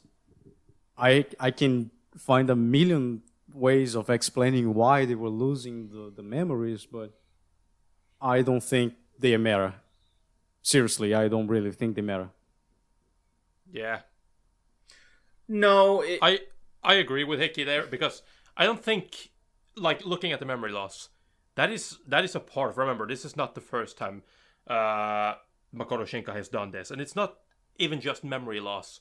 What Shinkai does is, he, like I said, one of the things his like favorite theme to explore is separation. People separated from each other. And it seems stupid, right? Because there are 3 years separation. We're spoiling too much, guys. But 3 years without somebody in your life or even on your mind, that will eventually go away. Like, you don't keep, you might not necessarily forget that this person exists, but like, I'm sure even you, JD, you have a lot of people you've met throughout the years that you maybe you couldn't even remember their name anymore. Oh, you call me old Tori? You going there? Yes, but that's not just you, that's me too. I've met so many people throughout my life. I remember everyone I went to school with I remember all the moments I've had. I remember everyone I went to school with, in the sense that I remember that they were there and that I went to class with. But there are so many people I don't remember their name. I don't remember what they looked like. I haven't forgotten. I haven't forgotten this time, to put it that way, but I've forgotten who they were, because quite frankly, they're irrelevant to me now. They're out of my life. They might as well not exist. And that is kind of one of the things that Shinkai often does. He likes that, to explore that theme of people gliding apart. And even then, you can also say, because they're different times, why does she forget? Well, she's 3 years in the past. Why does he forget? He is 3 years in the future. So, her memory loss makes sense. His did not. Okay. Because what he was experiencing... Well, okay, that would be spoiling. We've technically spoiled. I can't really go into that without spoiling. So I won't. I'll just say I had an issue with it. I didn't really see the connection. But as Hickey said, it really didn't matter in the end. Which is why I kind of got over it. So yeah. I'll just leave it at that. Yeah. It's still a good movie. I would just say though, we've technically we spoil. You guys spoil a lot. You guys. Yeah, I know. I did a good job. I know. I ruined that. So I don't know. Put that in the description. Record a disclaimer after we're done, and just. I'm sorry, people. I'm sorry. Yeah. I get kind of into this. If you guys want to discuss your name or any kind of things, seasonal things with us, you just All right, I'll write that down. need to join our Discord channel. It's the easiest way to talk with all of us. Yeah. Hit JD, Tori, and Senpai, who is not here, on Twitter. You'll find the link also in our My Animalist Club. Just need to search Worldwide Webcast or Retrocast, and you'll find us. You'll find the link to Discord. We are always eager to discuss seasonal anime and movies, whatever geek things, gaming, whatever you guys want to. And probably you're gonna hear a bunch of. Absolutely, we're very probably gonna opinionated hear a bunch people. of. God damn it, Tori! We're very opinionated people. Just hang on. I know, you guys sorry. are probably gonna hear a bunch of your taste is pretty shitty, holy fuck, but still, it's part of the game.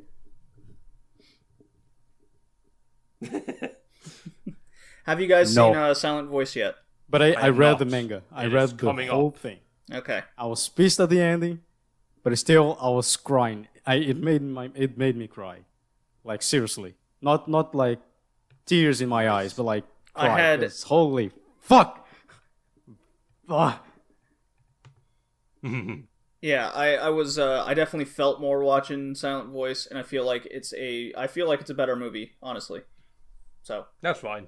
So I would when both of you guys watch that, I'd like to come back to kind of our discussion over your name and see what you guys think about Silent Voice. Sure. All right. We have a question. Okay. By the way. Yes. Just one. Okay. From Meowth900, fellow podcaster. How do you convince someone to keep going at podcasting when they start to lose interest? Yeah. Now, I've kind of already answered her on this one. I kind of just tackled this when it came up in the podcast question, mostly because I felt like, I don't know, I might as well just answer it right then and there. Simple enough to answer. In my opinion, I think I'm just going to pretty much say what I said. I think you can't really force somebody to podcast if they don't want to. Like, ultimately, they have to be into it, and you can't really expect somebody to put down time for something you want to do if they're not into it themselves. So you can't really expect, like, you could. So, like, I would probably say try looking around for somebody else. If they really don't want to do it, like, at best, I'd say you could probably tell them, like, I don't know. Give it a couple more tries, or at least, like, I don't know, appear on like 2-3 more podcasts maybe until I find somebody else. I don't know. I'd agree with possibly finding someone else. What I would also try is, if the person's losing interest, try changing the format up a bit. Try something fresh and new. Kind of brainstorm off each other, because if they're losing interest, then it's probably the way you're going about the show. Just not into it enough, so try something new. Yeah, I don't really have an answer. That's what I would say to that. Try the Retrocast. Yeah, I mean, I'm not opposed to Meowth900 coming on here. Are you guys? Right? Why not? Yeah. Good little special guest every now and again. If the person is losing interest, there is not a lot you can do. You can ask for their opinion. but I think it goes from person per person. You know, there are person that sit down and can do the thing for hours and hours. Other people, they lose interesting, like they lose the interest after some time. And we can, varying how you do the show, or like, you do podcast with me this week, like the next time you're off, go do anything else. The other time you come back, have only one true host, and then you vary the people in the podcast. Or like interacting with more, finding new people, finding new things to talk about, varying the show, varying the hosts. I think it's a valid thing. Yeah. Well said, guys. All right. Next segment is me and Tori's little quest update. I have a little shonen update. So, I thought you watch shonen, JD? Caught up with everything. I thought I wouldn't need to listen about shonen in like 2 months or something. Well, I have there's a lot more. there was a lot more shonen shows listed. I got Gintama, Prince of Tennis. But because we're doing a comedy podcast, we're eventually going to get to it. We are. I decided to watch some more comedy shonen. A couple shows I focused on. I discovered the disastrous life of Psyche-san. Oh yeah, Psyche-kun, yeah. Psyche-kun. This was something that showed up in Shonen Jump, and it's actually a short. Episodes in 5 minutes. Episodes are about 5 minutes long. 120 of them. 120 of them total. I watched the entire show. I was totally hooked. I love the sense of humor. The main character is a psychic, and it actually came out the same season as Mob Psycho 100, which is, I think, why a lot of people kind of passed it over, I myself included. Well, I mean, you say a lot of people passed it over, but Psyche-kun was actually very popular. I don't remember anyone talking about it, honestly. I don't either. Probably just in the group that I was in. Yeah. I don't remember many people talking about it either. I just remember kind of seeing when the season was over, it's like, Psyche-kun was rated incredibly high, and I'm like, whoa. That's a lot more popular than I thought it'd be. Yeah. It's slick, simplistic humor of a lot of, basically the main character being sarcastic the whole time. Nice. He's a character that has all of the powers that you can imagine. He can he can like freeze time, he can teleport, just all the things.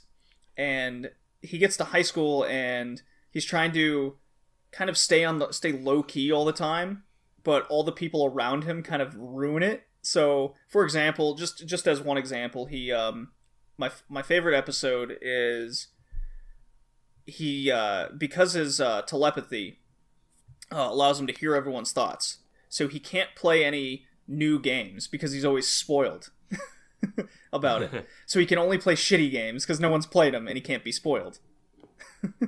So there's a whole 5-minute episode where he just goes, got this new game. It was $1 and it looks really bad. Luckily, I'm not spoiled on it. So he sits down and plays it. And it's about, he goes through all the emotional highs and lows of playing a game that eventually just pisses him off to no end. So that's what Psyche-kun is. It's like self-sarcasm and kind of just wanting to be alone because he's at this higher level of mentality than everyone else. It's quite funny. I really enjoyed it. And then the other show I watched was Ranma 1/2. I watched all the OVAs. All right. There was only a couple episodes that stood out. There's about 10 OVAs. No, 12. There's 12 episodes past the original show. It cuts into the later volumes, but it doesn't actually go over a full volume. It goes over just chapters.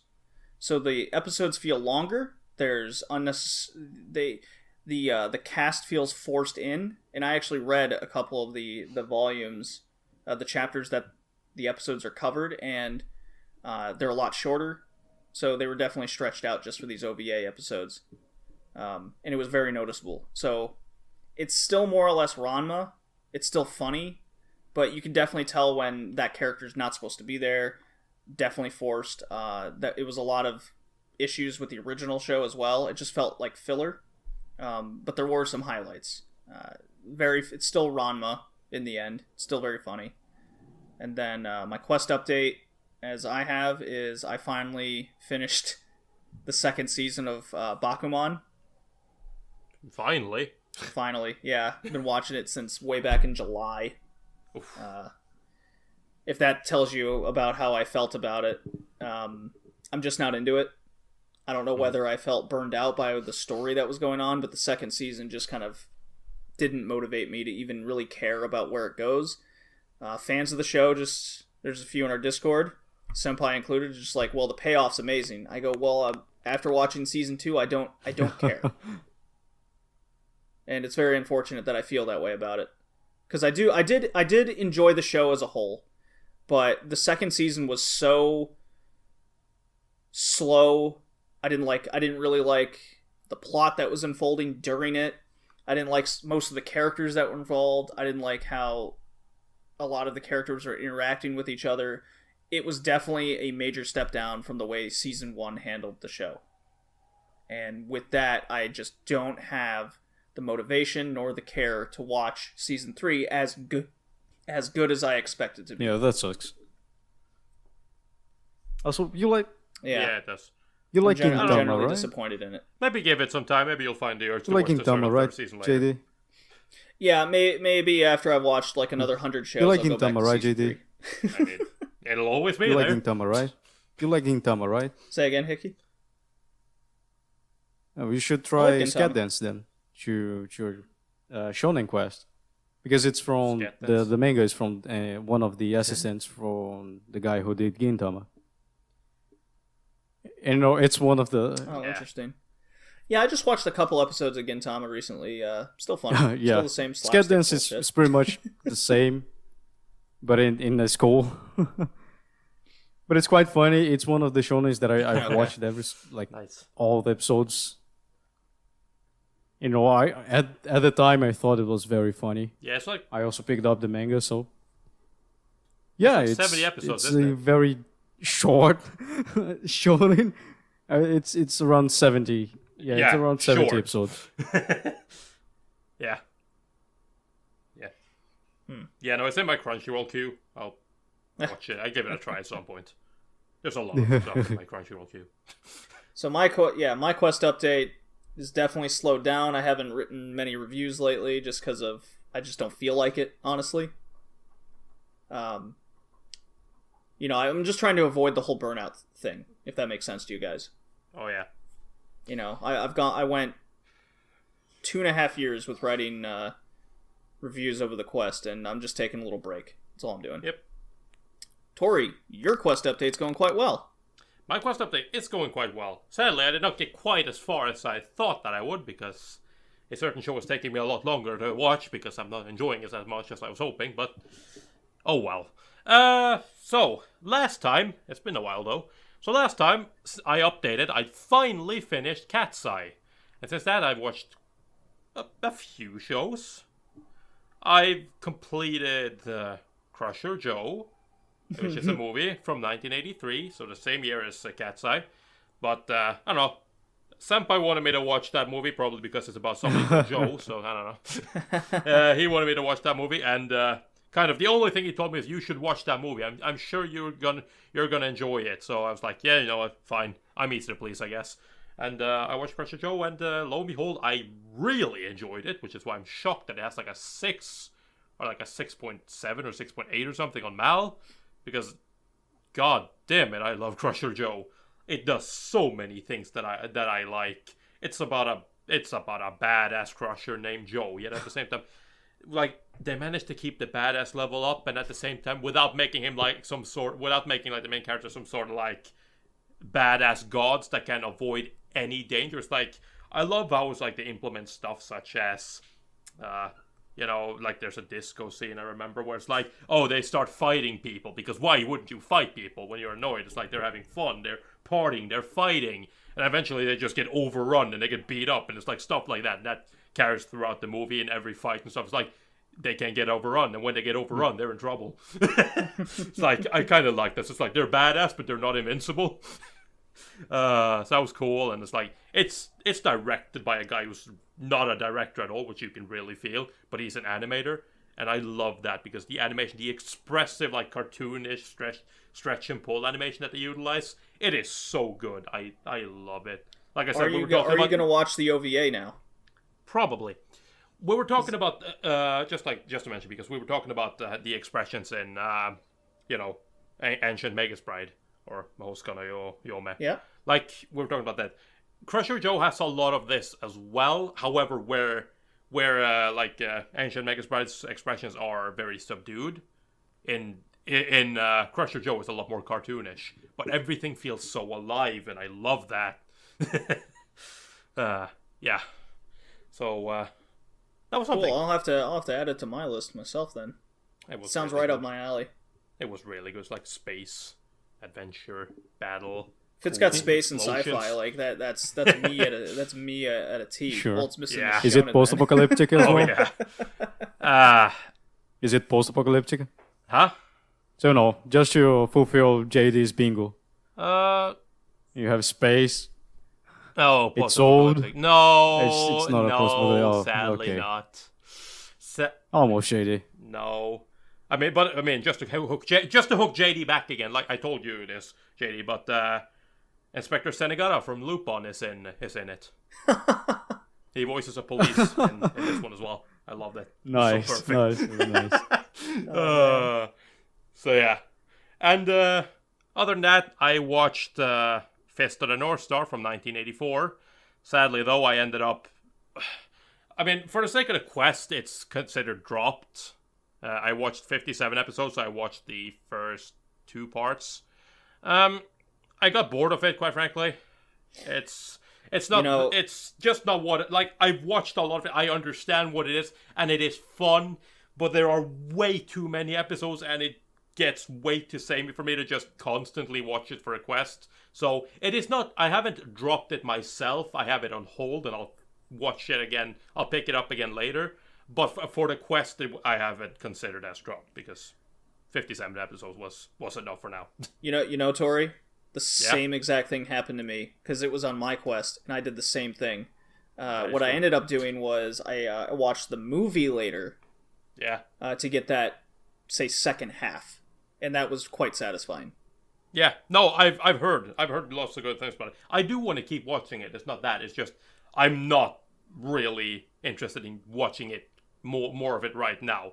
Like right. I have given it a score and everything because I have a pretty good grasp of what is Fist of the North Star. I've watched 57 episodes. I know a lot of what happens. I don't know everything that happens beyond this part, but I know I know the Fist of the North Star formula. I understand how it goes about doing stuff.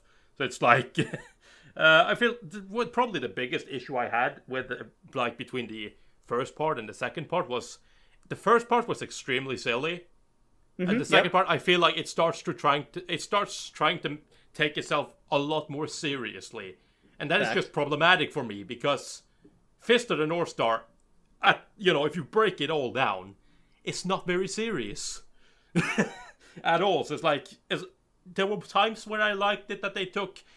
I like that there are moments I like where they were taking it a lot more seriously, but then there were times where it's just like I feel like the comedic effect gets kind of ruined by them trying to be very serious about it. So it's like that was a bit of a disconnect for me there. Yeah. So no, it's I'm not surprised at all that you went through it because it is an enjoyable show. Oh, for sure. It just wears on you after a while. Because we both also watched Galaxy Express 3.9, which is about the same amount of episodes, but I watched it to completion, and so did you. Same. Yeah, I like that. There's something about Leiji Matsumoto, and you just get invested in the universe, even though a lot of the episodes feel samey after a while. They do. Fist of the North Star, it has a tonal change, and then it just wears on you. I will say though, again, reiterate, if you watch the movie, you'll get to meet Rao the Conqueror. Oh, I have met Rao the Conqueror. Okay, you met the epic fight with Rao. Yeah, the first one. Yeah, I've had the first one with him, and that was wow. I really like Rao the Conqueror. I was thinking about dropping it already at that before he showed up, but then he showed up, and I'm like, and then I look at the the episode list. I'm almost done with part 2. Okay, like just hold out. You can do this. There's a cool enemy here again. Yeah, like you can do this. So tell me if I'm wrong here on this one. If you want to just get a taste of Fist of the North Star, yeah, I'd say watch the first 12 episodes and then the movie. You'll get exactly what you need out of it, and then if you want more, there's like 80 more episodes to watch.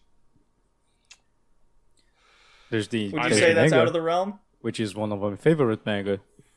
Yeah, one of my favorites. Manga. Yeah, I'm generally just against watching a few episodes and then skipping to something else. That's just me, though. But I do understand what you're getting at, and yes, but I would say, like, because what you can find is, like, I'm sure, like, if you're into this, if you're into silly stuff, if you're into JoJo's Bizarre Adventure, which is heavily influenced by Fist of the North Star, I think you're gonna find quite a bit of enjoyment from Fist of the North Star. But the thing is, I think the most important thing, and that's why I kind of, like I said, I haven't considered Drop for the Quest, is because I also have to take into consideration that I can't spend too long on a show, because I have to move forward. It wouldn't be fun if I spend months and months and months and months and not have a single update. So I can't slow down too much, and that's kind of eventually that point where I get to where I'm like, I'm watching too many episodes a day, and I don't really care, and I'm bored. I don't really pay attention anymore. Like it's lost me, and that's, that just gets worse and worse if I keep forcing myself to watch it. So it's like, but I definitely think, like, yeah, you don't want to get burned out either on a show you actually like. Exactly. Yeah. So it's like, I definitely think, like, this is very watchable. Like, I just say, make sure you take your time, and there's no shame in, I don't know, watch through part 1, because this is separated into parts. Let's say you watch part 1, then you take a break, you watch something else, then you come back and you watch part 2, take a break again, go back and watch part 3. Part 3 is very short, so you could watch part 3 and part 4. But, like, that's kind of, picture it like how JoJo's is divided up in the terms of the anime, right? It's all divided up into parts. So it's like, I could totally see, like, people watching Fist of the North Star the same way they would watch JoJo's. Like, you watch one part and then you take a break and then wait for the next part. Yeah. Except in this case, it's all out. But that depends, of course, on how much you like it. I'm sure there are people who will pick up Fist of the North Star and they'll enjoy it and just speed through the entire thing. Because it's definitely a fun ride. I never get tired. I never get tired of hearing Ken go, "Oh my wow." Like that never gets. That never grew. I never grew tired of that, and I was actually upset when he stopped saying that. You still have the shot ripping and the that is also the best part of it. Yeah, the regenerating short. No, it's definitely like an enjoyable show, but like I said, it just kind of had to come to an end, sadly. Other than that, I watched the OVA Area 88 from 1985. It was alright. Like, I had a lot of problems with it, but I liked dogfights. There's, like, you're following a guy who essentially gets tricked by his friend into becoming a pilot for, like, a foreign legion. He gets fucked. Yeah. He gets drunk. He gets drunk and then he ends up signing a paper. His friend gets him drunk and then makes him sign a paper to send him off to be a foreign legion. He's in a war that he has nothing to do with. So he ends up becoming a pilot, a fighter pilot. And I really like the dogfights. I gotta say, the attention to detail in that OVA was, mwah. I love the dogfights. That was just like watching bullet casings fly by, watching, like, everything. It's like, oh god, this is like what dreams are made of. This is what Sakuga fanboys like me love. Those, like, very unnecessary gritty little details in animation. It's just like, yes. No, there was so much to like. Yeah, there was so much to like about Area 88. Yeah, sadly the story wasn't one of them. No, it's a short OVA. What is it, like 5 episodes? 3 actually, if I'm not mistaken. 3, yeah. Just, it's a real shame that it couldn't at least go to 6 to 12, because there was so much to break down in the story. But yeah. God damn, those dogfights. That is what makes the show. There is the whole getting you to feel for the character because of the whole romance aspect of it, which is kind of the motivation behind why he's still alive. Yeah. Not to spoil, but what did you think of the ending? Did it make you mad? No, it didn't make me mad, but that was because they foreshadowed that very early on, and it was like I expected it to happen. I expected it to go to that point because it's like, now I know a lot about this. It's like, you know, kind of take the whole veteran situation, right? You've been in war, like you have seen horrible shit, and then eventually you get to go home, and then it's like you're just thrust back into society with no real help or anything. I know that is a problem, that feeling of just, I don't know, unease and like you don't belong here, or even, you know, if you have had a really traumatic experience, you might even, you know, have suffered from PTSD and see sights that aren't really there and stuff like that. So like I understand what they tried for. Like I completely agree with their portrayal. I just don't think I think it becomes like it's not explored enough. Like, just to put it right, it's not explored enough to like for me to be okay with how it wraps up or how it eventually plays out. Because like, yes, this is obviously going to happen. That is obvious. They've shown you what happens to people already. You know the story of a couple of people at the airbase, and they've had pretty similar stories themselves. So it's like it's always been there. But at the same time, you kind of sit there and go like, and then it was all really for naught, wasn't it? Yeah, it's a real shame. I had very similar thoughts on it. Like the ending makes sense. It pissed me off at first, but ultimately I do agree with it. Yeah. It's definitely something I would say worth watching, especially it's only 3 episodes. Oh yeah. They're over an hour each, so it's long. It's long in that regard. But it's definitely worth watching. And like I said, it's like even if you don't enjoy the story as much, just, you know, remember there's a lot of the dog fights in that look amazing. And no, the dog fights are not just like, there it is, now it's done. They last, and I like that. Yeah. I kept my interest. Yeah, it's very like I'd never seen, the closest I've seen to that level of dogfighting or just action with planes, even cars, any sort of vehicle is Macross Plus. Yeah. Area 88 definitely stands out in a lot of ways. It was I recommend it. It's not blow your mind with the story, but it's cool. Yeah, no, I definitely say check it out. Like you said as well, it's 3 episodes. Like it's easy. You watch an episode a day. That's fine. And last but not least, I dove into Violence Jack. Not the entirety of Violence Jack. I only did Harlem Bomber Hen from 1986, and to describe my feelings on Violence Jack is kind of hard, because it's like I went in watching that. It's like half an hour. It's a single episode, half an hour. I went into that and I thought to myself, this is exactly what I expected. Did I like it? No, not really.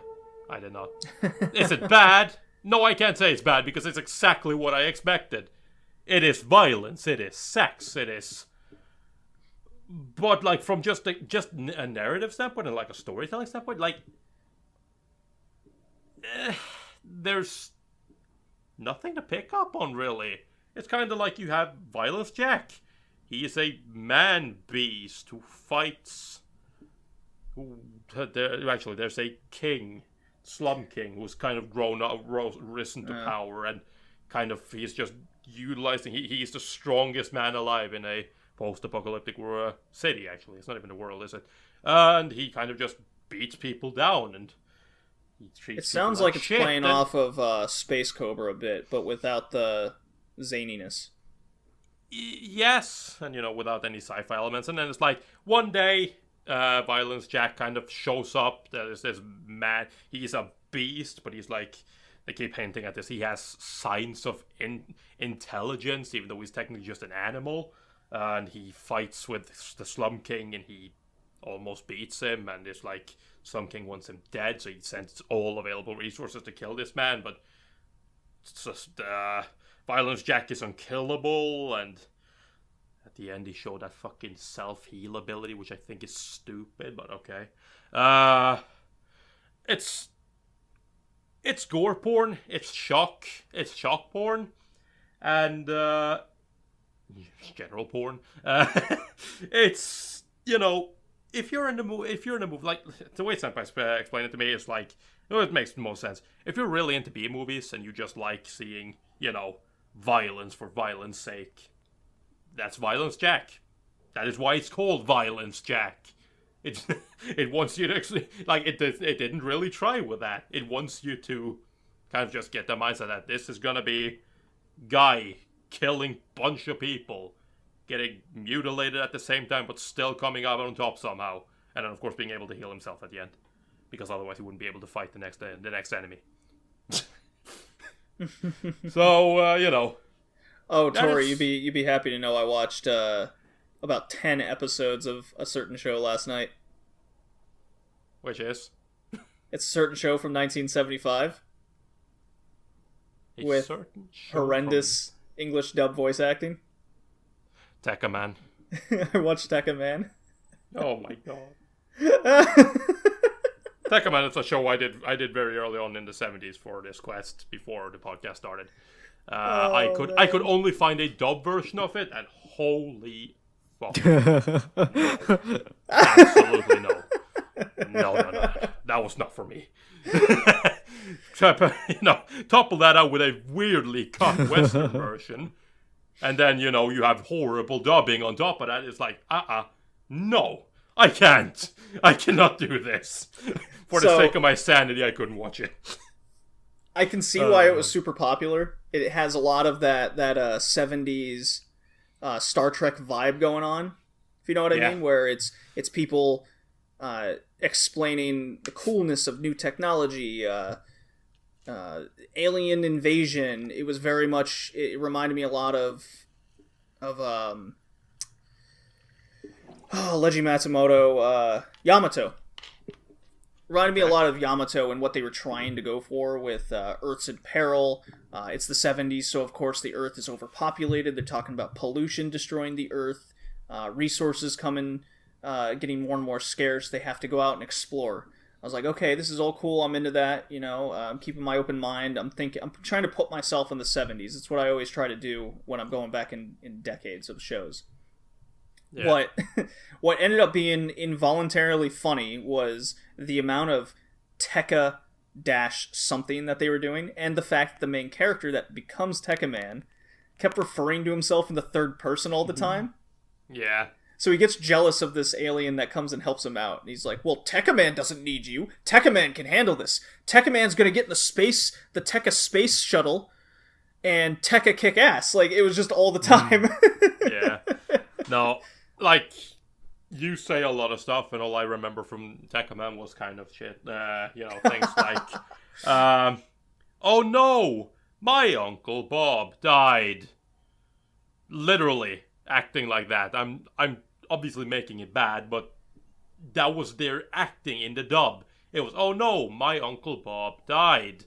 It's like, what the hell is going on? It's like Tekka Man or whatever fuck his name is sitting in a spaceship, and then all of a sudden the girl comes in and is like, Patricia, what are you doing here? It's like, wow, they are so robotic. It is painful. It's like, there was even robots talking. There was like half an episode consisting of two robots talking to each other, so they had to sound like robots. Oh my god. Yeah, and these guys do sound like robots, and they're not even robots. Oh no. So the dub was horrible. You can find it. Search Space Knight or whatever, Space Knight Tekka Man on YouTube. It's going to come up right away, the dub. Yeah, it's horrible. It's pretty awful, but there's involuntary comedy. I was able to torrent a sub version, and it was significantly better, and it made more sense. But a lot of the issues were still apparent, such as just a lot of the fighting scenes. The characters were very one-dimensional. It didn't have that grasp that a lot of the other sci-fi shows had, but it's definitely for a younger audience that was really wanted to know more about, say, space technology. And they use space dash something to describe a piece of science all the time in the show as well. So you course. have to kind of, yeah. So it was always, have you gotten the latest reading from the space computer? And I'm like, oh my god, no. Or what does computer say? Yeah. No. Like, I mean, again, it's kind of it's unfortunate, but it's like, you know, especially when you go back in time to watch shows like that, you just expect to find stuff like this because this happened. This is a thing that happened. And so when I thought about a rating for Tekkaman, because I definitely dropped it. Of course. I just watched as much as I could when I was bored, and that was it. I'm like, okay, I've had enough of Tekkaman.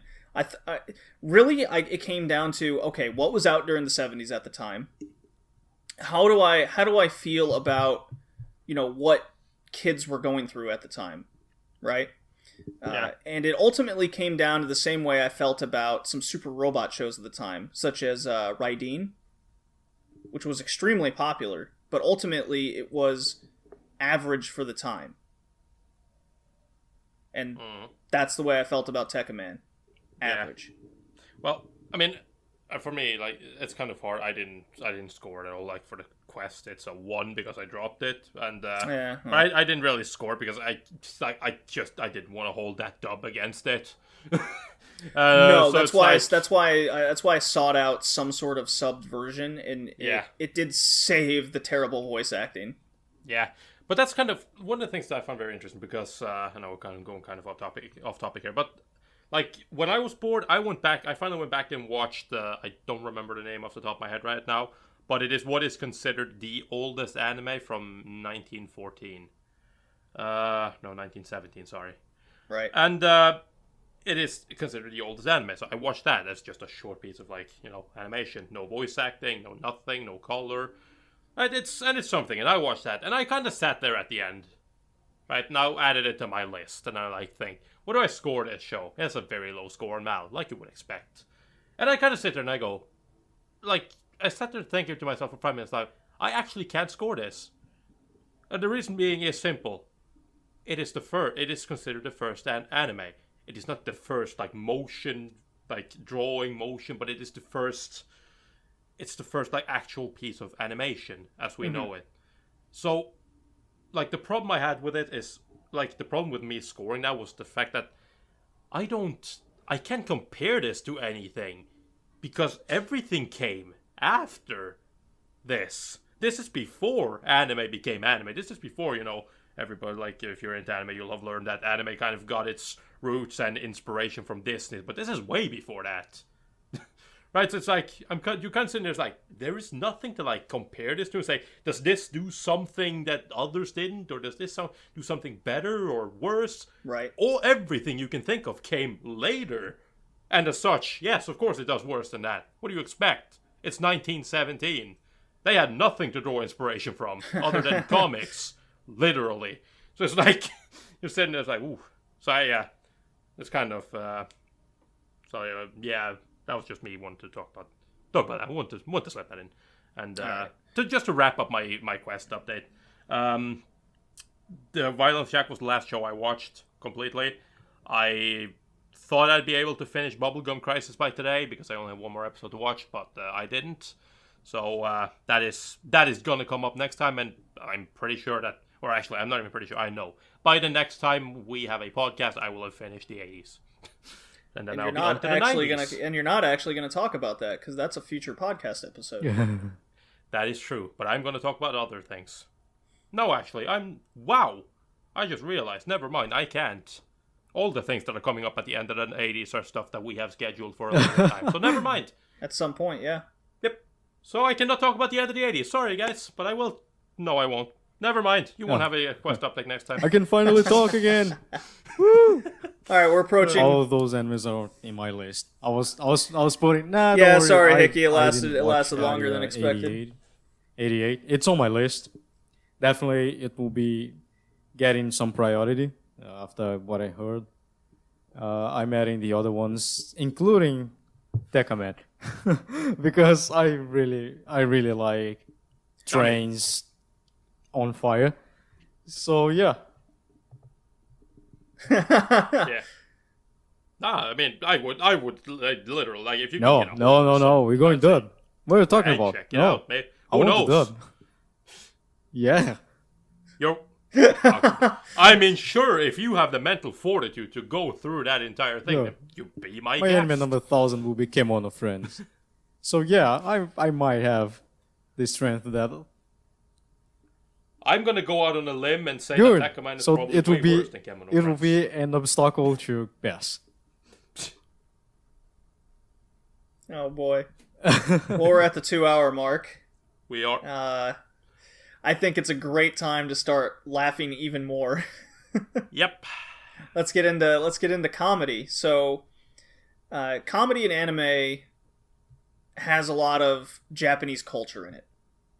First Yes. and foremost. Obviously. Most anime comes from Japan, as far as I can tell. Korea in China. Yeah. Yes. So, and France sometimes. And in France now. Yeah, a lot of cultural references, a very different humor that plays on their language Wordplays, and their way of lives. Yeah. It definitely takes a lot. It definitely takes an open mind, coming from the West or basically anything outside Japan, to really understand what makes them laugh. Will it make you laugh the same way? Because I'll be honest, when I was living in Germany, a lot of that humor didn't really flow with me the same way as, say, comedy does in English, because so much plays off of the language, how the language structure works. And this is how I wasn't really into a lot of comedy anime until after I had that different kind of cultural outlook on life. Does that make sense to you guys? Yeah. Since you guys, English isn't your first language, I don't know if that occurred to you much sooner in life. I imagine it did. Well, I mean, like, the thing here, though, is I cannot say I've had this, like, experience with, like, English comedy or American comedy being, like, sounding weird to me or not clicking with me. Mm-hmm. But that is mostly because, you know, I am, like, from this golden generation of pretty much everything I've ever experienced has been either Norwegian or American, because, you know, all TV here is either Norwegian or American. We have a lot of American TV. So again, that's one of the reasons why I speak English as well as I do. I've been surrounded by English my entire life through different media outlets and everything else, right? So it's like, so I've not had that, right? Having American comedy in my face has just always been there. So it's kind of, I find it funny. A lot of it, not everything, but I mean, nobody finds everything funny no matter what it is. So, but I definitely felt it when I started watching anime and I started watching, like, Japanese humor, because I realized quite quickly that, you know, apart from the very obvious slapstick humor, which Japan still is a huge fan of, you do end up going in and you will, if you watch comedy anime, you will eventually, or even in regular anime, you will eventually find those incredibly cringy, like, puns that they like to do based on their own language. And if you do not understand Japanese, that means fuck all. You don't understand shit. Yeah, you get a lot. You especially get a lot of that in Detective Conan. Because there's a lot of mysteries unsolved just because of the way their language works. Yeah. Some people try to say that Japan doesn't have puns. They do have puns, actually. Yeah, I mean, it just doesn't work in the same way as it does in might America. have fooled around, you know, English stuff my entire life. Not my entire life, but like a good portion of it. A lot of TV, series, movies, and stuff like that. I'm not, although I enjoy watching comedies, doesn't matter the country, I'm not a very comedy guy. I'm not a huge fan of comedies. It doesn't look like, because, you know, I joke a lot and stuff like that, but I watch a bunch of comedies, a bunch of comedy shows. But I have a very peculiar kind of humor that nowadays, if I say it out loud, the police might come and beat me up, or a feminist or anything like that. Mm-hmm. So I might just don't say. But I really don't laugh a lot. I have this very stone faced. Tori saw me when we did voice chat one day, and Senpai even joked saying I was intensely staring at the notebook. That was my face. I don't laugh a lot. I don't make a lot of sounds. Yeah. Usually I just jiggle. My problem with Japanese humor is that it's too damn Japanese. So like sometimes it resonates with what your interest in, or the comedy in your country, or the comedy you used to. Sometimes you get the joke, the wordplays. They love wordplays. Most of the jokes are usually wordplays. Something that for me, wordplays are the most difficult ones. I'm used to that. I'm used to wordplays. I understand most of them, but it doesn't make me laugh. It doesn't make me jiggle. It doesn't make me have a proper reaction to it. I just stand there looking at the screen. I also love slapstick a lot. Especially if they, the physical humor is especially I forgot high. the terms, but the straight man, the dumb guy and the straight man, they love it. They also love the stereotypes a lot. And one thing that not stereotypes only what country yeah, doesn't. I know, but like they really pull out like Kansai, like the Kansai region from Osaka and such. They are with not like only making dialects, fun but of like dialects, people from Osaka. They usually are the comedians, in Japanese culture, because there a lot of Japanese comedians they came from Osaka. So in anime we will have the Osaka people usually doing it's bokeh and it's idiot and straight man. In Two Cars we have a teen from Osaka, and they do that a lot. Someone says something dumb and they usually slap that and correct, and has a reaction to it. Also, something they really like are the catchphrases. They love catchphrases for some reason. I don't know why. Like every single time a character has a catchphrase or has something they always say. Sometimes it's very difficult to understand the Japanese humor. Not like only a verbal tick. ticks, but like you remember Shonen Sample? Do you remember that anime? Oh, Tori watched. I didn't watch They would always refer to a comedian, to a Japanese comedian, that his catchphrase whenever he told a joke was like "getch" or something like that, with emotion. They really like that kind of humor.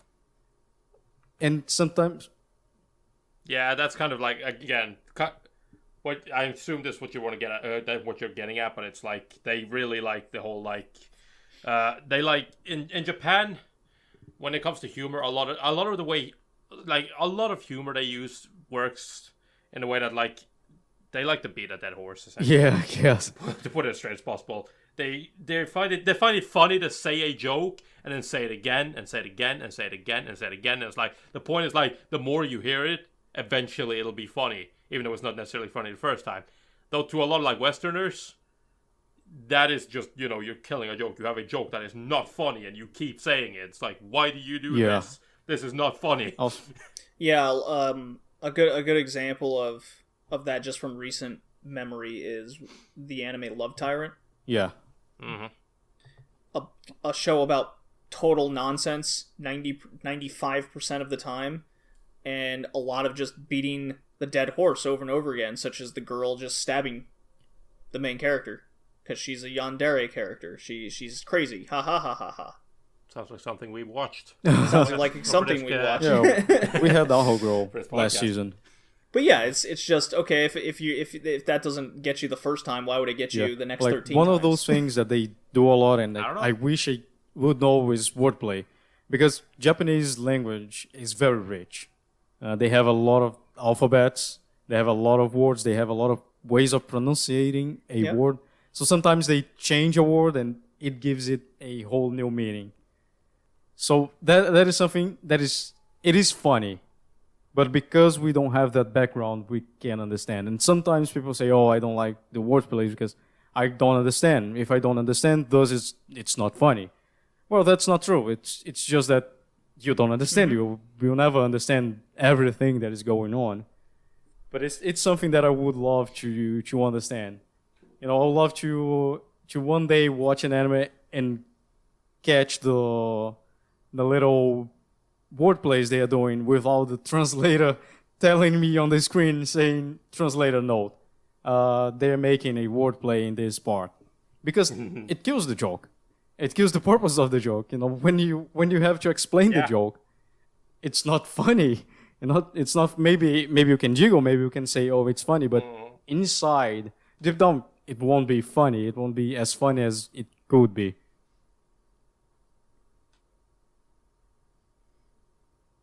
Yeah.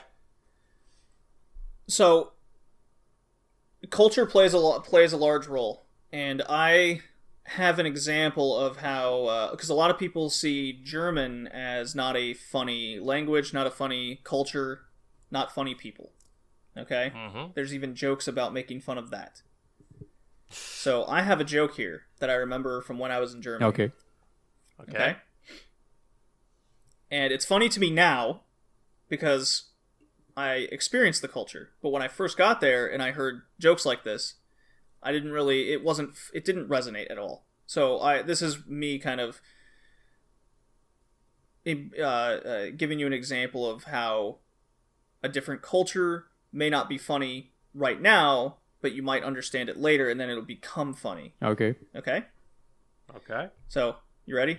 And I've translated this. So it's in English, so don't worry. Okay. A German and American placed bets on whose house would be built first. 4 weeks later, the American said, "Only 14 days. I'm done." The German replies, "Only 14 more days to fill out this form, and then I can start." Wait, hang on. That's the joke. I think I understood it. So yeah, I think... Hold on. Yeah. So German society is built on this heavy yes, that's bureaucracy why I have society. a bunch of Germans where I live, so that's why I got the joke. Yeah. I find it hilarious because I go, yeah, 14 fucking more forms, 14 days. Like, yeah, you're gonna take forever. Ha ha ha ha.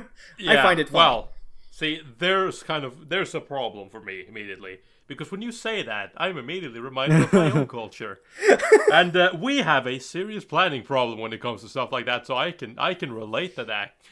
When it's like we have this problem where it's like we want to start a project and it's like, let's do it. We're having meetings right now. We're going to talk about this, and then they sit there and they talk about. They have meetings. They have meeting after meeting after meeting. Plans are being made. They do this for months, and then eventually the project starts, and everybody's like, "So what are we actually doing?" And it's like, "Oh, good question. Let's go back in the meeting."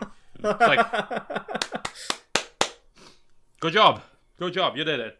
Yeah. So do you guys have a joke from your culture from like Hickey in Brazil? Is there a Brazilian joke that are not maybe racist? Only funny to Brazilians? Like. Well, because like. The problem with my state is that I live in a state, and the stereotype for my state is that we don't like the other Brazilians. And I'm not saying it's false, true, okay. But the problem is because of history and stuff like that, we are kind of isolated, and yeah, we usually are very cold to other people. If you stop me on the street, I'll help you to go whatever you want. But I will hardly, if I see you having trouble, I'll hardly stop. That is like it is like that. If you ask me, I'll stop. I'll even show you around. But if you don't do so, I'll stay on my way. I won't get involved. I don't really care. My state is like that, and because of that, we have a bunch of things we say about the other states. they're jokes. But if you're not in Brazil, if you don't live here, if you don't know how we say, like, how we talk to other people from other states, you won't get it. Okay, like a state above mine, we say people that live there are very lazy, and so we have the road bumps.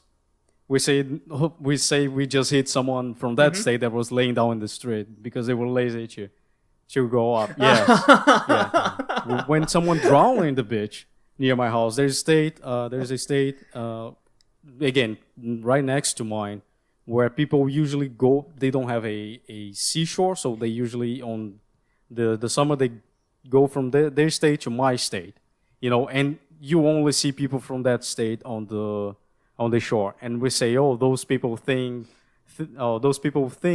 that the sea is a lagoon. And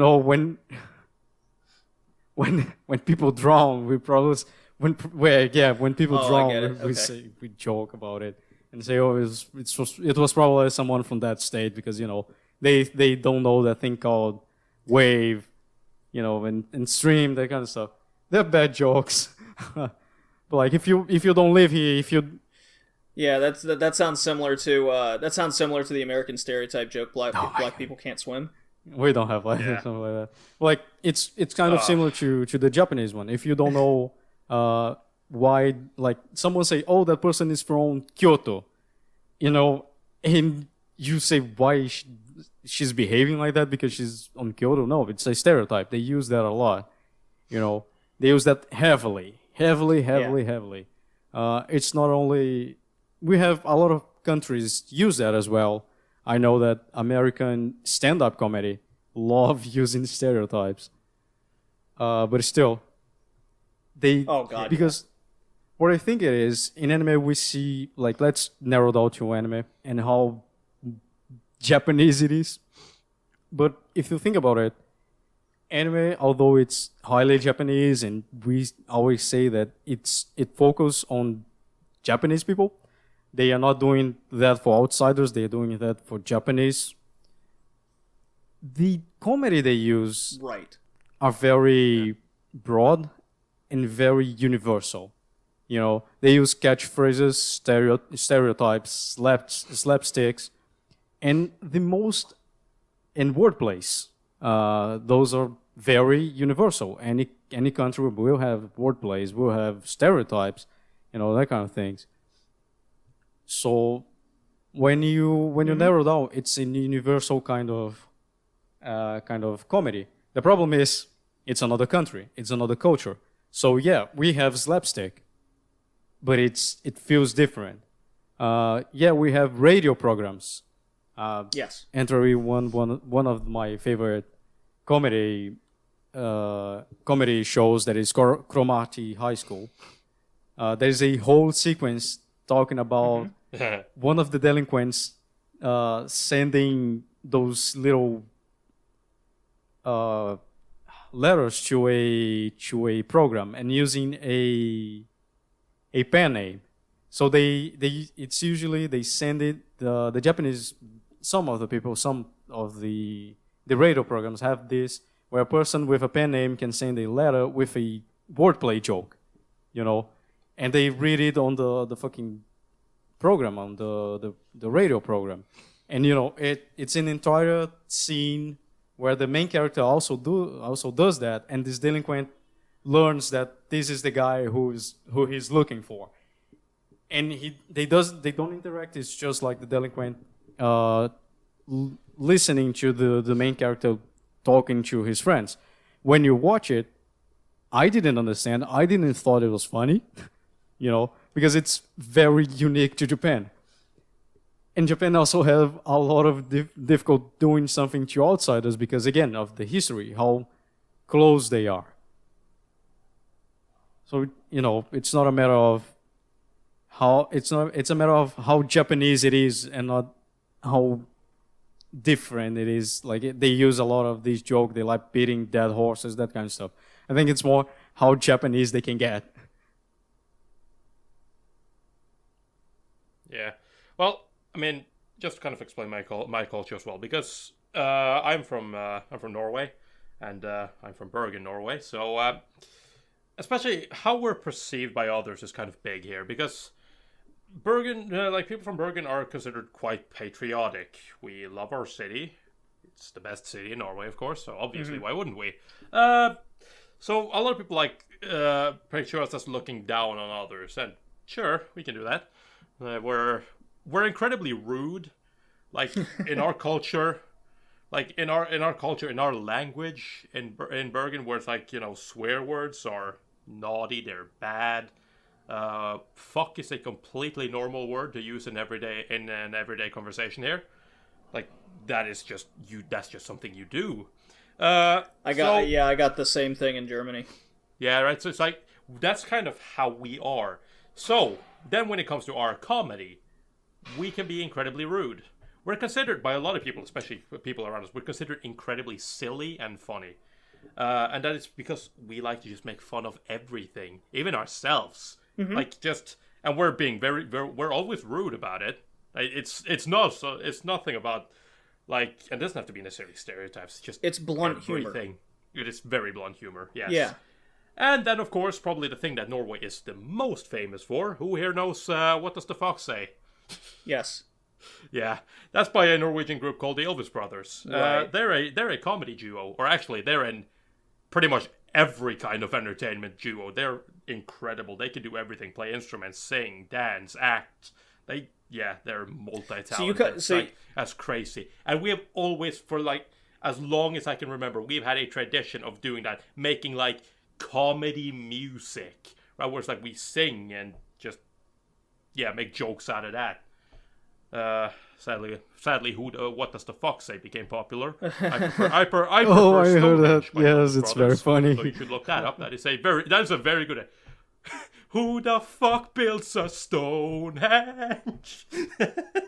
I like them. But yeah, we have a lot of that, and it's like it can even be childish. I remember another group from like my local city, Bergen, called Fast Men or Raskemen, which would be called Norwegian. Like they make a lot of silly jokes. I loved them as a kid. They had this song dedicated to poop, and it basically they just go through every dialect in Norway and finds different ways to say poop, like say poop, and then it's like they change it into English and to Swedish and stuff like that, and it's just like that's kind of our humor can be very childish at times as well. And I've seen a piece of humor like that when it, in terms of language, how they take a word from all the Romantic languages. So there's Italian, English, French, Spanish, and Portuguese.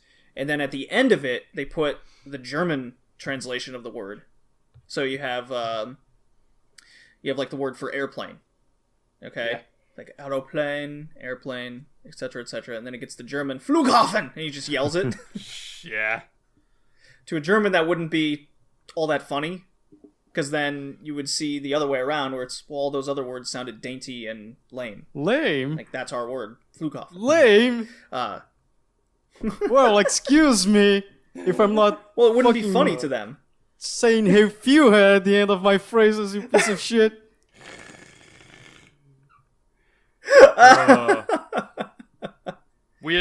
mean that's another thing. Like, and we do love that because we're close to Germany, so we do like to make fun of Germans, especially Germans' way of speaking. Even though we don't necessarily speak in German, I remember like a skit from Fast Men where they did like the world history in 5 minutes. And then they get to World War II, and then it's just like, while the people were in hiding, the Germans were out. And it's like one of the guys come on stage, and he's just like in the most stereotypical German English accent ever. Is there anyone here? It's just no, there's no one here. Just keep going. Oh, okay then. It's cold here, anyways. Yeah. So I have one more German joke. Okay, because a lot of I'm getting the feeling that Norwegian and German humor are very similar. Kind of, but Germans are considered less funny than us. Right. Well, yeah.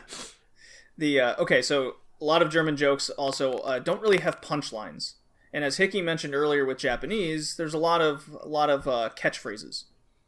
Mm-hmm. So Germans are more statement based, very much singular to bluntness as I experienced. So here's one I have. All right.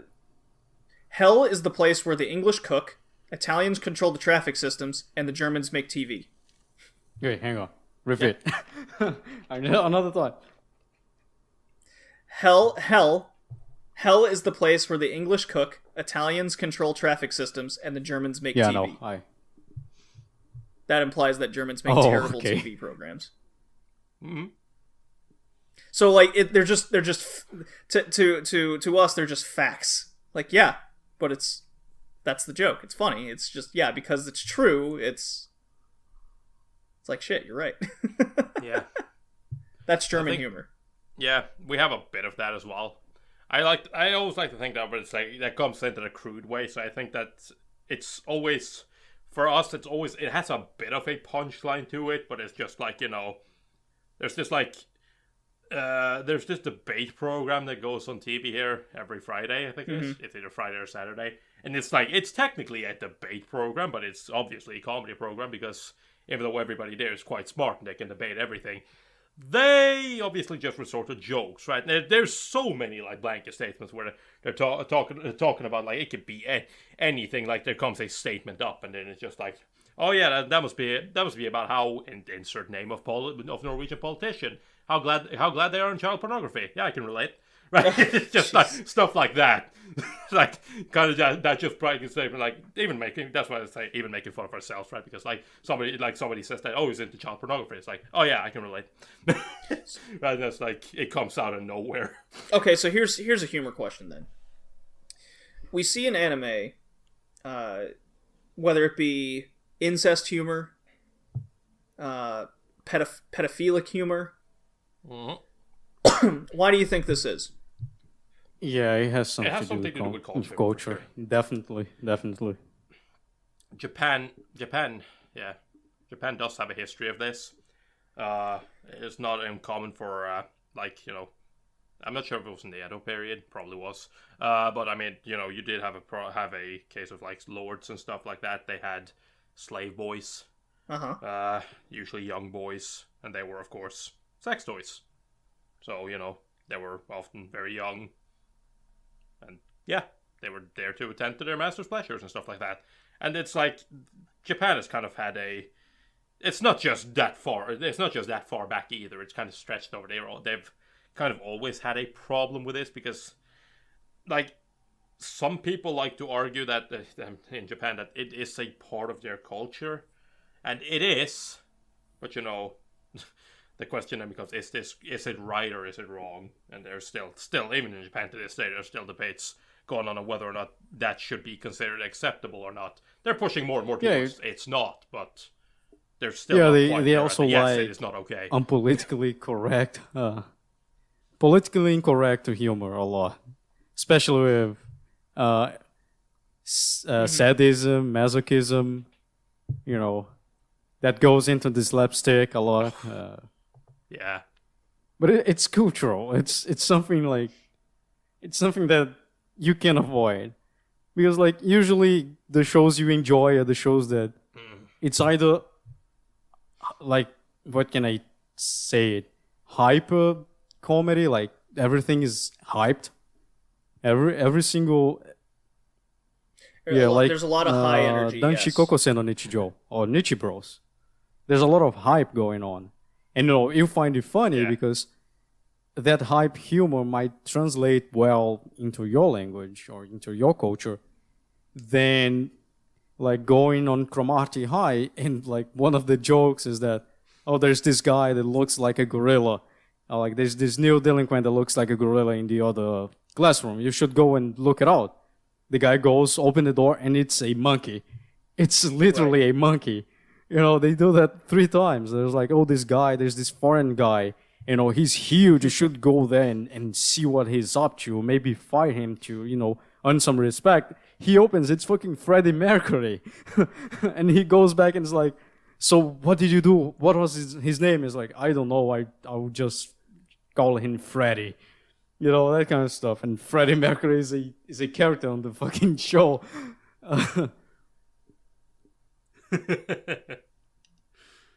So there's a type of comedy I feel that blends well across cultures and languages, and it doesn't involve a lot of language. It's situational humor. So you see this with a lot of like romantic comedies where certain situations develop where you awkwardly walk in on someone doing something and they're in a compromising position accidentally, or two people are trying to confess to each other and then someone interrupts. These kind of things blend well across nations. You know, we all get it, you know, because there's a lot of adolescent humor there that we've all kind of experienced at one point, or are experiencing if you're around that age. You know, that's why I feel these types of genres and shows are more well received as more funny than, say, a Gintama. Gintama is a great example of, it's extremely popular in Japan. It's, to them, extremely funny. Every joke hits, you know, but say to us in the West and outside of Japan, it, you know, you may not get it most of the time. The slapstick may get tiresome. A lot of the references are to their culture. Definitely. You know? I would normally agree with you if it weren't for the fact that you use Gintama as an example, because Gintama is one of those comedy shows that are also huge outside of Japan. Yeah, I guess, but like it's popular inside of you know, culture that is being building up. So most of people know what they are referencing, you know, what kind of humor you should expect. But if you show Gintama to a random person, they won't find that funny. No, of course, but it's the point I'm trying to make is that within the anime culture, Gintama is probably Gintama is the comedy that is easiest for people to get.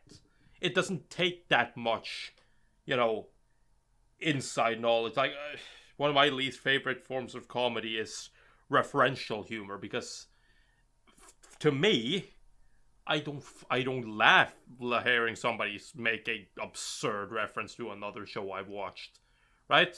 And it's like, and the other problem with that is, to a lot of people, this isn't going to be funny because they might not have watched the show they're referencing, so the joke is gone, right? Gintama does a good job of like keeping its comedy for the most part down to something that people get, or at the very least they can see with their own eyes.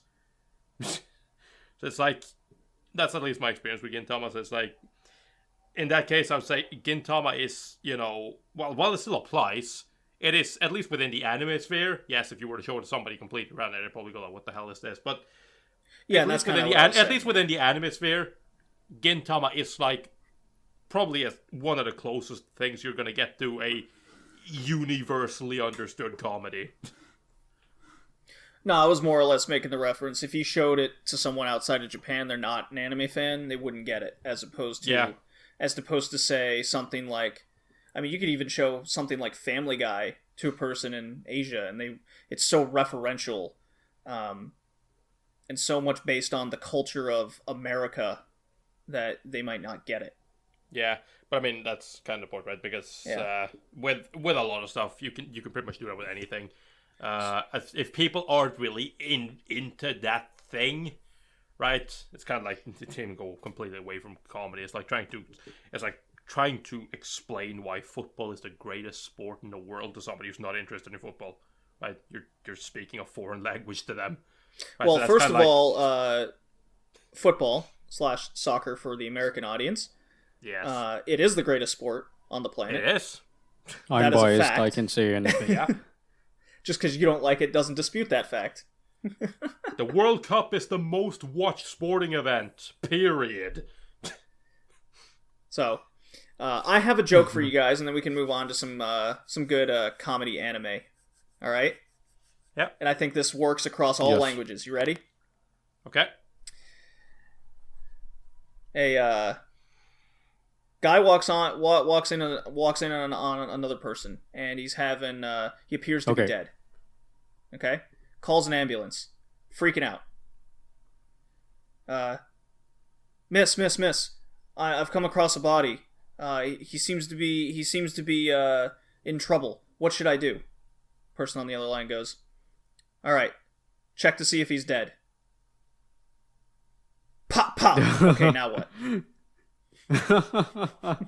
Oh, that one. Okay, let's see. I have one. I remember one.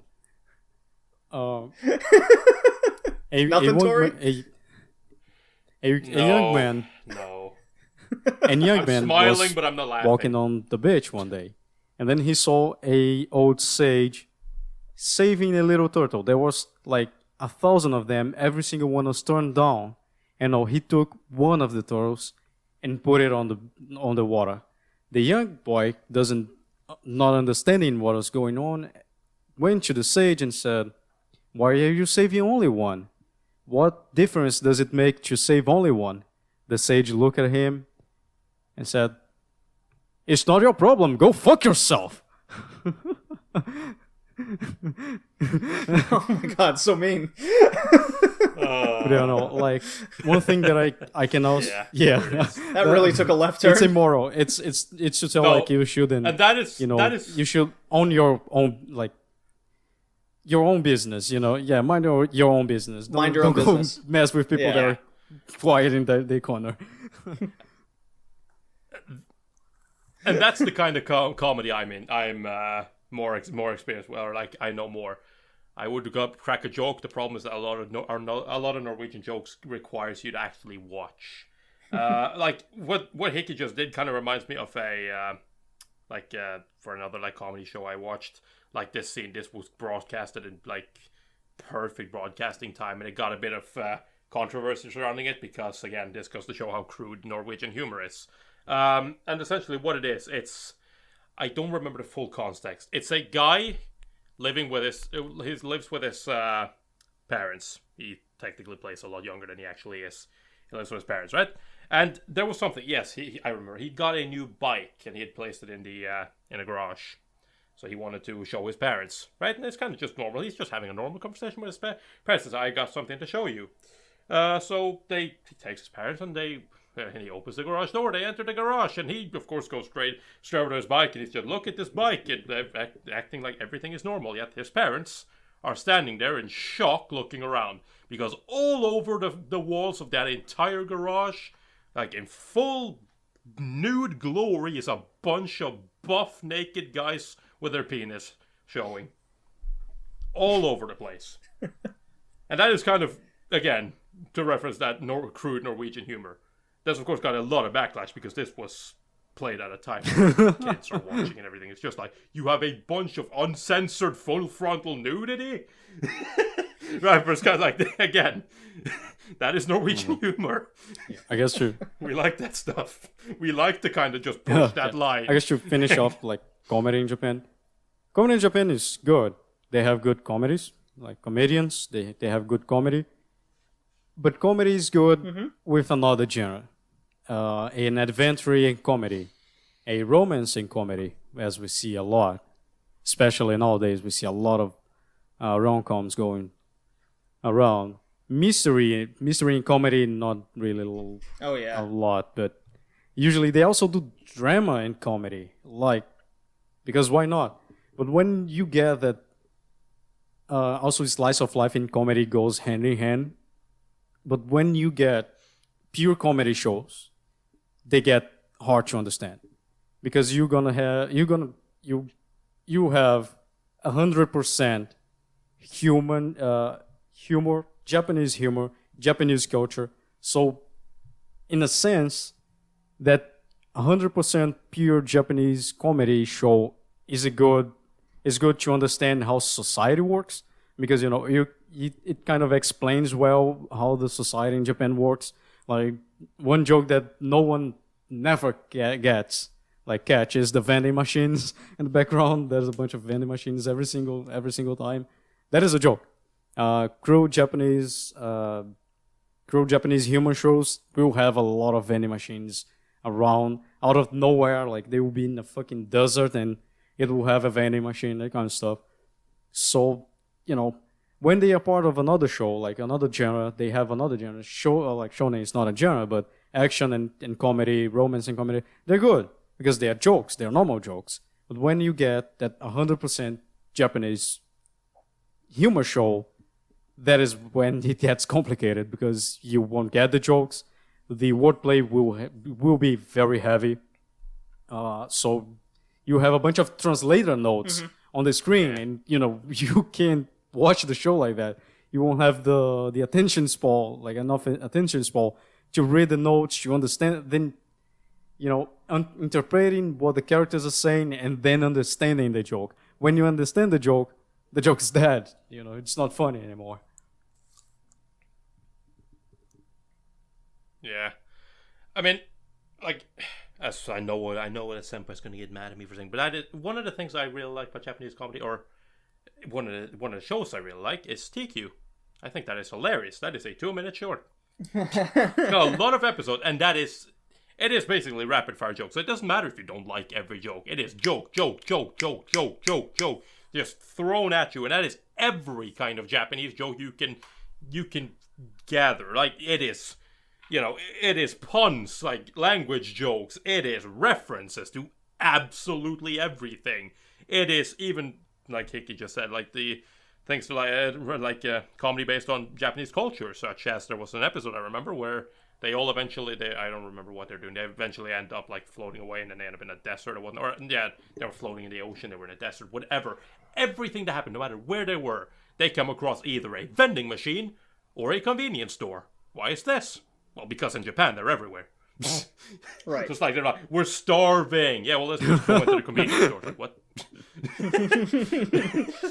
Like, that's kind of, that is TQ, right? And it doesn't leave, that's why I think TQ is funny.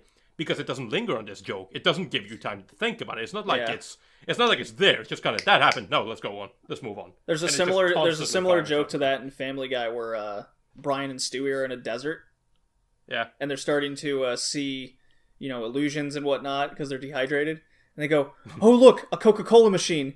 And as they get closer and they finally get to it, you were thinking it was going to be an illusion. And he goes, oh, it was just an RC Cola machine. Never mind. Yeah, I remember that. Yeah, so there you have examples like where comedy kind of overlaps. Because we do have sort of similar things in the West as well. Yeah. God, there was a German joke like that too. I'm trying to remember. It had something to do with Fanta, of course, but you get the idea. So, I would like to just get what you guys, some of your favorite comedy anime are, and then we'll go into Blugeoning Angel Dokuro-Chan. Okay, let's see. All right. Cromachi High School. Hickey. It's very Japanese. If you're not like, okay, it is the heaviest Japanese comedy show I think I ever watched. So if you're not used to it, no, it's a school full of delinquents. Okay, Cromarty. I'm gonna make a tally. So of this. if you're not used, for sure. because like if you're watching a historical show, if you're watching a action show, if you're watching whatever show that is in Japan, that goes in Japan, there's gonna be a bunch of Japanese culture that you're gonna get eventually. But this show, there's a lot of things that I don't think it's funny because I simply don't get because I'm not Japanese. But still, I think it's funny, especially because there's fucking Freddie Mercury on the show. I think it's hilarious.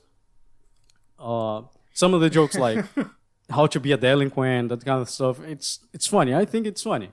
But I would say at least half of this show I could get the jokes, but I didn't thought it was funny. Still, I think it's good to talk about the show. It's one of my favorites. I My Me, which is a short, and there's 3 seasons. It's just craziness. Yeah, it's one of my favorites of the year, I guess, or one of the seasons of the year. I don't know. You asked that on the Scott channel. It is fun. It's quick. It's better than TQ. It's less cancerous. Like I won't say it's better than TQ because I haven't watched TQ yet, so I can affirm that. But like it's just too funny. Exactly. One of the season. I think it's the second season ending theme has a duck blowing one of the characters like a sex doll. It's just craziness. You don't know what is going on. It takes you forever to understand what is going on the show, and you don't care. it's just simply funny. You don't see the outcome that things have. You know, the jokes usually are on the outcome, or on the ideas the characters have to do something. I have Nichijou. Most of jokes on Nichijou are situation jokes, and they usually do not repeat, or if they repeat, it's not on the same way they did before, so they keep fresh. You have Right. Danshi Kokose no Nichijou. That's, You asked for four, like That's okay. That's I'll say let's say slapstick comedy like but situation comedy, like yeah, or situational comedy. slap or situational. Because like you have one of the characters, she always stand on the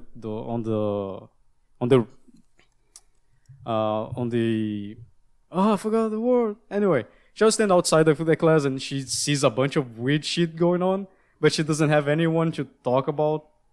You have the glasses girl that makes a lot of trolling and that kind of stuff. You have the little scientist girl that is always modifying the android and that kind of stuff. So I think it's more situational. You also have Nichi Bros, of course, because that is pure gold. There's another one. I think that's it. There was another one, but I forgot. Oh, Excel Saga, of course. Is Excel Saga is Excel Saga, which we'll get into later. That's that's more physical as well. Yeah. I'm not going to mention Excel Saga or Dokuro-Chan. I know, but it's on my top 5. We're going to talk about those later. Okay. Comedies. Yeah, no, I understand. For me, comedy is, it's a thing. When I find a comedy I really like it. Naturally. But I don't necessarily like a lot of comedy. So, just looking here at some stuff, I mean, obviously, I have to give a huge shout out to Bakato Test, or Bakan Test. Oh, yeah. That show is hilarious. That show is very good. I ended up talking to, like a little while ago, I ended up talking to Skeeth about Bakan Test, and it was just kind of mentioned, and then eventually we were just sitting there fucking talking about it, laughing at it, like just remembering back to that show, and it's so good. I love that show. Obviously, I mentioned TQ. TQ is one of those. It's one of those things where it's never been below a 5 for me. It's never been above a 7. But it's like I don't necessarily like every season of TQ, but at the same time, it's just that whole like you get a lot of jokes, right? You get a lot of jokes. And it's just kind of force fed to you in a way, and it's like sometimes they're funny, sometimes they're not, but it just keeps going. It's 20 minutes a season, so that's why season. But so it's like you don't really lose anything. Okay, you lost 20 minutes, whatever. What about the brain cells? Yeah. No. Let's see okay. Other things. Oh, sure. Brain cells are overrated. Obviously, I have to give a shout out to Prison School because Prison School is my kind of humor. It is. Yeah, that is again. We go into. I have a thing for crude humor. And Prison School is probably among the top at that because I just love how Prison School basically takes everything that is ecchi comedy, the fan service, the boobs, the sex, the everything, and it turns it into normal everyday life where it's like, it's the most, or not even normal everyday life. It makes everything, it's like the principle, I always like said, the principal in that show or manga is the epitome of Prison School's comedy. Because everything is so serious, and if you know the principal, he always ends his sentence like way stronger than anything else. So no matter what he's talking about, the like last thing he says is always comes out like with way more energy, way more aggressive. I am a big fan of butts, right? And that's kind of like that is Prison School's comedy in a nutshell. Not necessarily that straightforward, but it is like. It takes up like I'm looking at this girl's boobs, and it makes it into like this huge, just mind-blowing like thing that's just like whoa, like they take it so seriously, and it is hilarious. And another crude humor show that I really like is I just saw it. Where is it? Yes, Setokai Aquindomo. Dick's joke. Yeah, that is. Another crew. That is, dick jokes, the anime, as we like to call it sometimes. It's hilarious, but it is exactly that. It is just sex humor straight up. But it is so goddamn funny that I don't even care. And yeah, you have other stuff such as Nichijou, which I liked. Oh yeah, Kore wa Zombie desu ka. I really enjoyed that one. That was a lot of fun. And I mean, we've talked about this before already. Golden Boy, But you can essentially edgy, just based on that, you can kind of see what kind of comedy I prefer. It is on the more crude side. Yeah, it you is like on the more, you like your boob jokes. Not necessarily just boob jokes, but yes, I do like dirty jokes. I do like dirty pair. I do like But yeah, dirty comedy, like whether that can be anything from whether we're talking boobs and stuff like that, or we're talking even stuff where it's just like straight up like you sit there and ask yourself a question. It's like, is this comedy or are they just insulting you because they're being very rude? And I don't care. I love that. That's my kind of comedy. I'm a very rude person anyway. And you, JD.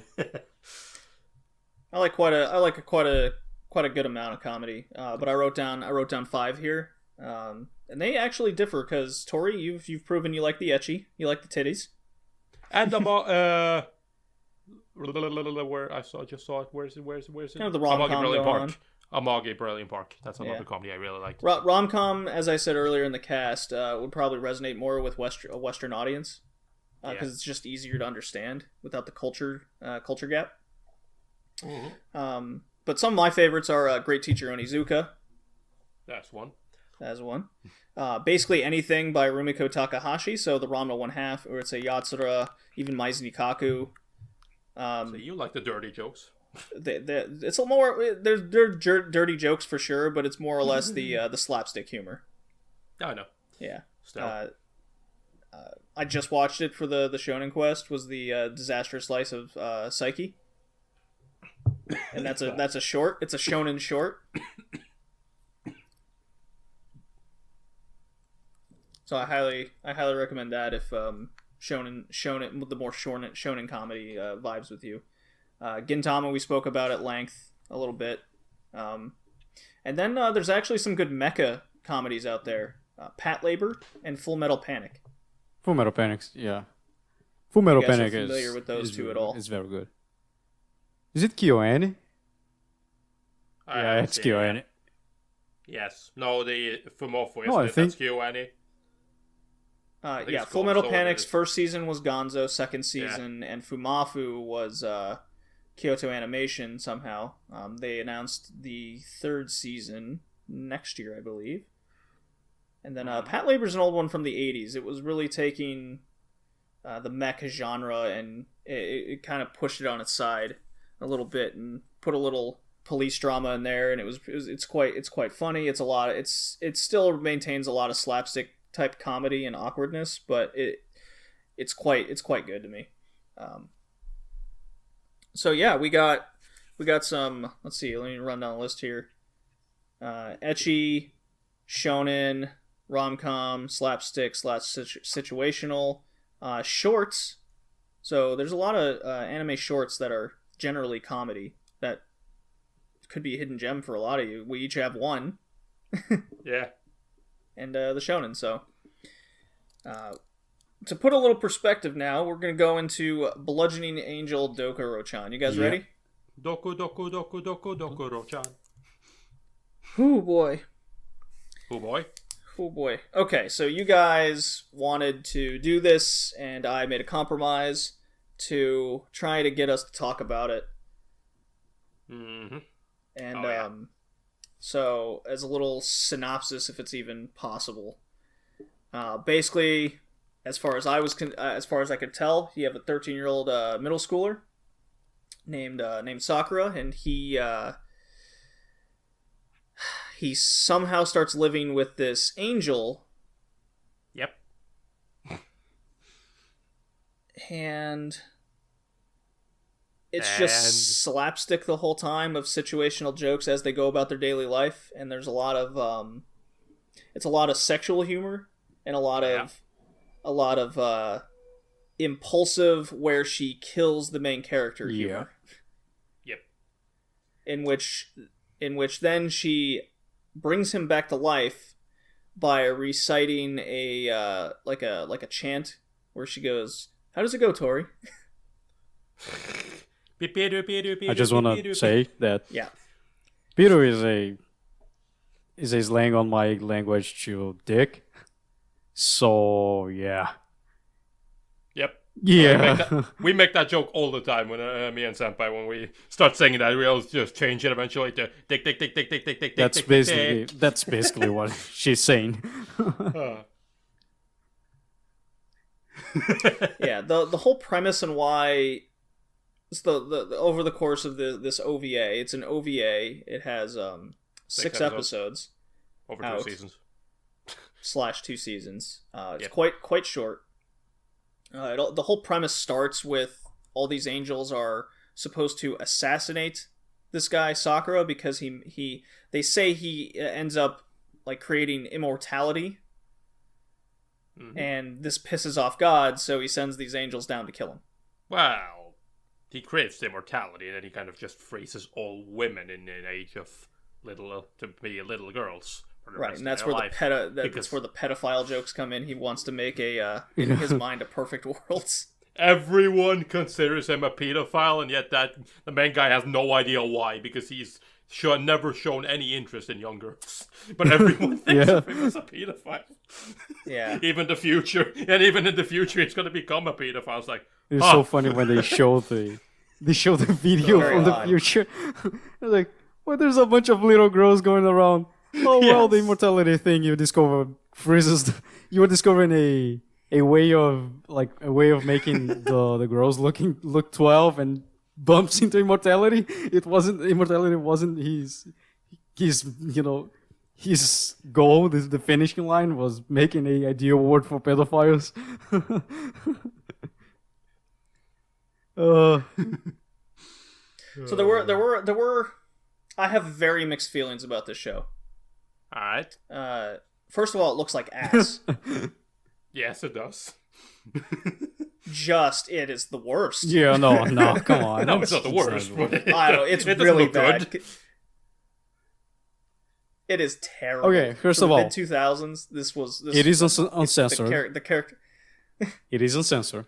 So there's a lot Yes. of blood. Okay, fine, yeah. A lot of guts. Yeah, a lot of guts. Blood pinatas, one might say. Flying around. Yeah. Yeah, you Yeah. see Dokuro, that's the main angel, That's take the the angel, main yeah. character's head off with a spiked Excalibur. club, which is her weapon of choice. It is her weapon of choice. Excalibur, yes. I love that. She'll stab him on occasion, in which you'll see his intestines come out of his body and him trying to like put him back in, and then he dies and she brings back to life. Yeah. Yep. That's essentially, like we've talked about with the Japanese comedy, this is first and foremost slapstick comedy, but slapstick comedy extreme. And I would say that's probably how you would explain Dokuro-Chan to anyone. It's basically Japanese comedy, but taken to the extreme. Like certain parts of Japanese comedy taken to the extreme. It is, like I said, slapstick, but extreme. It's not you get punched. No, he actually gets killed repeatedly. Why? Well, because the angel gets flustered or something else, or sometimes she's just downright psychotic and she's just like, I want to kill you, I want to kill you, I want to kill you, I'm going to kill you, I'm going to... like, Dokuro-Chan is a special show. And I can downright just say that I think that whoever watches this is going to have one of two reactions. Either they're going to sit there and they're going to laugh their ass off at the random comedy and slap an over-the-top slapstick and murder. Or they're going to sit there, like, with their head in their hands going, what am I looking at? What is this? I was on the latter, actually, of this show, which I was quite surprised, because the first episode, I laughed quite a bit, and then everything after that... was hilarious. The first episode is really funny. Yeah. A lot of it takes you by surprise. The random murders, the singing, all funny, but then any episode after that, I was definitely on the latter side, as you said, Tori. which I was actually kind of disappointed in myself for not enjoying it more. For me, it wasn't quite like that. I liked the first season, and I did not like the second season as much. I didn't dislike the second season, but it's one of those things where it's like, I'm glad that it is so short, as short as it is, because there is, like, kind of the thing that I talked about with Fist or North Star. It does wear on you eventually, because, it does follow this pattern of something happens, he gets killed. That is the joke. There's a bunch of other jokes spread in there, like when Dokuro-Chan first showed up at his school and she wants to go to class. It's like, but there's not even an empty seat for her, and she just takes one of the people in class and just like the president or whatever, and it's just like the class president just kind of takes him and turns him into a monkey. It's like stuff like that, and it's just like. So that was one thing about the show that I really didn't like was. Okay, she turns him into a monkey, but it was like this real life picture. Yeah. Just thrown into you the don't show. like that? Oh, come on, JD. No, JD, I guess. that is why it's funny. Have you not, JD? Oh, I forgot. I should have mentioned that. But JD, do you need to watch Trapeze or Kuchu Branco? I haven't seen it yet, and I don't want to. Kuchu Branco is good. No, you should. It is hilarious. Kuchu Branco is so good. it's funny. Yes. It is. The other thing I didn't like. Now the joke is funny. Okay, that's where if one of the angels gets their halo removed, they have explosive diarrhea that's uncontrollable. Okay. Facial expression. So the joke is funny, but the character art change with the facial expression. I don't know. I didn't find it funny. I found it disgusting and terrible. It is disgusting. It's the point, JD. No, it's just the way the face is represented. It's yes. They basically just fucking turn into skeletons. Well, it's not the skeleton. It's that like puffed up face that they make.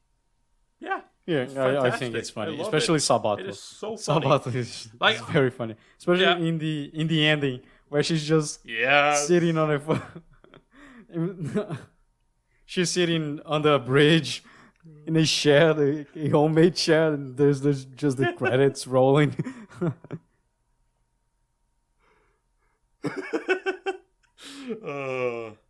It's kind of hard to talk about without just starting laughing, because it is like, to me, this was it's the epitome of just random humor that kind of just gets you random for the sake of just being, you're like, whoa, I didn't see that coming. And even when it is stuff you see coming, I find it funny in execution. Like, you have that scene where the main guy, he's in the infirmary, and Dokuro-chan comes in there with him, and of course she sleeps naked next to him. And then everyone in class obviously comes in there to check on him. Right. And it's kind of like it's the stereotypical, like, they will spot him in an embarrassing position. However, the time it takes from when they enter until they finally pull the curtains away and see him in this position is fucking less, because it takes so long, and he tries his damnedest to cover her up and do everything so that they won't see that she is naked. And the moment he finally tries to like he puts something over her, he puts like his shirt over her or something, and he's in his pants and everything, and he's like trying to get away from her, but he's kind of standing over her. She has her ass in the air, and he's kind of standing over her with his legs spread, and that's when they finally pull the curtain away, and he's just standing there. It's like, oh, it's like you just have this like freeze frame moment where nobody says a thing. See, that's where the show shines. That's where the show shines for sure. But there was just so many. There was a lot of repetitiveness. Mostly surrounding her. Mostly surrounding the dying. Mostly surrounding her and what the side characters constantly do. Like with Sabato, it was always the diarrhea. Her halo always got removed, and the face irritated me. Even though the joke was funny. You need to have more fun, JD. I don't know. It just didn't. It didn't. Yeah. I didn't get it. JD don't get it. JD No, get but it. like Dokuro-chan is a very hit and miss show. There's no not a way around it. You either will like it, and like you like how in the courage test, Dokuro transforms one of his classmates in a Inu dog, like in a Chiba dog. And at the end, I think in the first season when Zakuro appears, that fucking dog goes and starts humping her back, like. Just like me and Tori, or just miss you because it's not your type of comedy. It's simple. Also, it's also type of comedy. Not and long. I mean, it has like 8 episodes at most, I think. So like 6 episodes. So it's not long. It's not long enough to have variety. So it's based on a light novel. So I don't even know how those jokes would play on the fucking light novel. Well, each episode is also split into 2 parts. They are. That's because it's shorter gags, and I can appreciate that. I like it. How long was it? Well, okay, it was full 25 minutes. But I kind of like that because I would rather them do that because a lot of comedy anime does this, where instead of stretching the joke to fit a 25 minute episode like a lot of the TV anime is, I would rather see them, split it into, take 2 stories, for example, because there's no point to stretch something out. You don't stretch out comedy. Comedy is not funny if you stretch it out. Yeah, that's what I mentioned with what happened to the Ranma OVAs. Yeah. Yeah. And what was it? There was something I was going to say. In regards to... Yes! One thing I found kind of weirdly funny, actually, was how Dokuro-Chan is an angel. So when she first shows up at school, obviously the huge thing for the main character, the main guy, is like, don't, just whatever you do, don't tell anybody you're an angel, don't do anything angel-like, don't show your powers, nothing. Keep Excalibur away, don't kill anyone at school, like, don't just telling her things she must not do, because, she can't show that she's an angel, because what if people get freaked out? Obviously nobody gets freaked out, which she pretty much immediately blows her cover as an angel, and everyone's like, oh, she's an angel, cool. And I found that kind of hilarious that they're just also accepting of her being an angel, and like, even that she just goes and turns the president into a monkey and another one into a Shiba Inu, and it's like, and nobody cares. It's like, whatever. Like, sure, she's an angel. She can do whatever she wants. She tortures the teacher to have a club. It's funny. It's a kind of it's very hit and miss. It's very hit and miss. If you're not into that kind of comedy, you just not find it funny. What is this liquid? But if you are, you're just gonna laugh every single situation they make.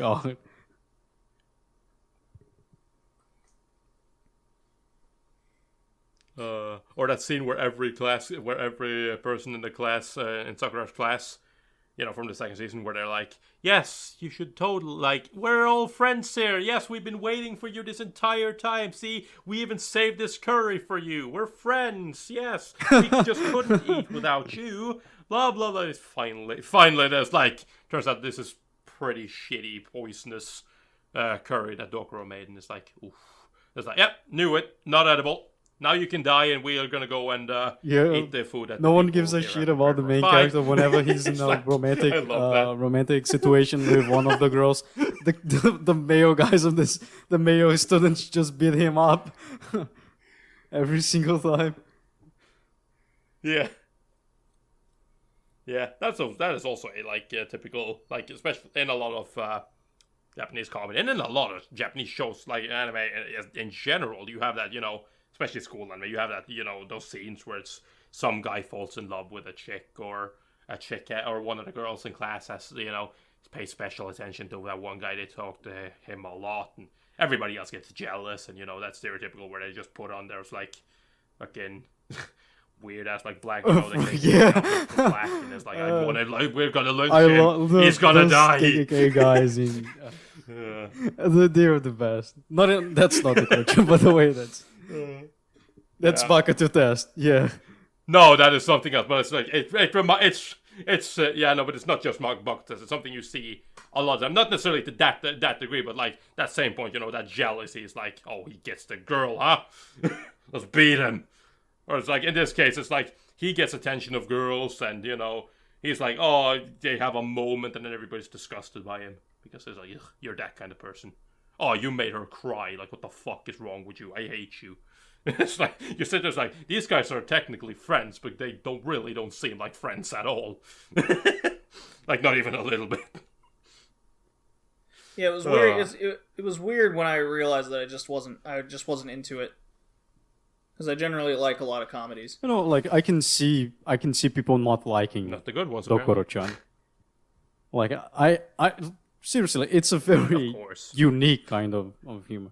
I think you sometimes, like, if you enjoy so much like I did and how Tori did, you're kind of a shitty person. You know, I've been honest to you who is listening to this. You know, I don't know. Dude, I'm laughing like at I'm laughing at a homeless girl on their bridge. You know, I'm laughing because the guy got poisoned by his classmates and got left to die. That kind of thing. I'm laughing because the guy got turned into a Chiba Inu and was humping an angel's back. That kind of stuff. So like it's a kind of you're kind of laughing at people's misery. I didn't not laugh at the show. There was a lot of instances where I laughed, like Tori said, with the awkward hospital scene. The poison scene was absolutely funny. The joke of explosive diarrhea when their halos are removed. The fact that the guy gets murdered or horribly hurt all the time for seemingly no reason. All funny. It was everything else about the show that I didn't like. Yeah, I know. Boo. I know. It's a very hard. It's a very hard comedy to go by. It's a divisive show. Let's put it that way. Yeah. So I'm up for scoring it. Sure. What'd you give it, Tori? I gave the first season a 7 and the second season a 6. I gave both. Oh, okay. I was getting the feeling you were going to score it a little bit higher. No. Like, the thing is, because ultimately what pulls it down for me is its repetitive nature. Yeah. I laughed like a madman at episode 1. The instances of me laughing kind of became fewer and further apart for every episode I watched. Okay. I still found it funny, but it's just like, it kind of lost that edge to me. It was like, the first episode was by far the funniest to me, because that was just like, I wasn't expecting anything. And I wasn't all that. I was, of course, expecting the guy to die. I've seen the clips, but like, other than that, all the other comedy, I'm like, wow, this is a lot more funny than I thought it'd be. And then from there on out, it's like, you get used to the formula. You kind of see how stuff works, and it's like, okay, yeah, still funny, but not laugh out loud funny. Not kind of like, okay, I smile at that, and that's like, cool. But then by the time the second season came around, I was debating on giving that a 5, because the second season, in my opinion, or the last 2 episodes, were, in my opinion, a lot weaker. Yep. Than the first 4. I thought, I don't know, it kind of felt like they got a whole new look and everything, and it's just like, it didn't feel the same. I gave both seasons a 7. Hickey? Because I really enjoyed, especially because it's short. If it was a little bit longer, it would be like a 5. The the animation, I think was fine, although it looks kind of gritty for a 2005 anime. The music was kind of good. It enhanced the scenes quite well. I like the characters. I enjoyed the little bit of story we have. That is not much, but still. And also, it was very enjoyable. I laugh a lot. So yeah, a good 7. Since it's a short, when I scored the show a long time ago, I thought that since it's a short, the second season is just 2 episodes of 15 minutes, so 1 episode. So yeah, or 2 episodes, I think, something like that. So yeah, I gave both, counting as a whole season, 1 whole season, because there's not a lot to go through.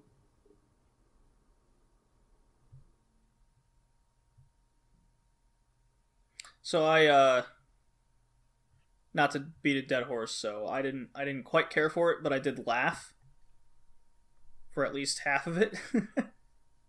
I gave season 1 a 6. That second season a 5. Because as Tori said, I thought it was I thought it was pretty weaker than the first thing. But yeah, that first episode was hysterical, and then yeah, this with the repetitiveness of the same jokes, it just lost even that. So I wasn't too harsh on it. All right. Yeah. That was Dokuro-Chan. That was Dokuro-Chan. So yeah, comedy. A lot of people on our Discord wanted that one. So we don't worry, guys. We really fought for you, and eventually we managed to get JD to do it. This is for you. This is for the fans. Now the real one that I was actually quite surprised about, because I wasn't really familiar with this. I heard about it, but never even thought about watching it. And that is the anime Excel Saga. It debuted or premiered October 7th, 1999. It's also known as Quack Experimental Anime. Excel Saga. Yeah, it spans 26 episodes. It's by studio JC Staff. And it's directed by Shinichi Watanabe. Not to be confused with the Cowboy Watanabe. Also known as Nabeshin as a character in the show. Mm-hmm. So fun fact about the show is a lot of the anime doesn't match what occurred in the manga. A lot of it's original episodes. Mm-hmm. Yeah. That is also a joke in the show. which is a joke in the show from the get-go, that a lot of its original ideas brought on by the director, who absolutely loves Excel Saga in general, loved the manga, and the mangaka even came out and asked, can we make this new, to give it something different than what you would experience in the manga, since yes, it is a different medium, it is anime, and the way they go about it's very interesting, at least even from a comedy aspect, because there's certain characters that the director really liked and wanted more of, such as Pedro, the Colombian Pedro Domingo, who I love that guy. If I remember, he did nothing wrong. Did nothing wrong. So what happens is, in the manga, he only has, I think, maybe one scene, and you see him in episode 2, and then you never see him again really in the manga, but he becomes a recurring character in every episode of the anime, either just randomly in the middle or at the end of what has happened to Pedro. His story is way more interesting than the fucking anime itself. And Pedro becomes such a character. So what happens with this character is Excel, our main protagonist, is a member of... I'll go back to Pedro in a second here to kind of set everything up. Excel is the member of this secret organization bent on, I guess, world domination, but wants to change it and starts with Japan, or random places, in which this seemingly emperor guy called Ilpallazo. Hi, Ilpallazo-sama!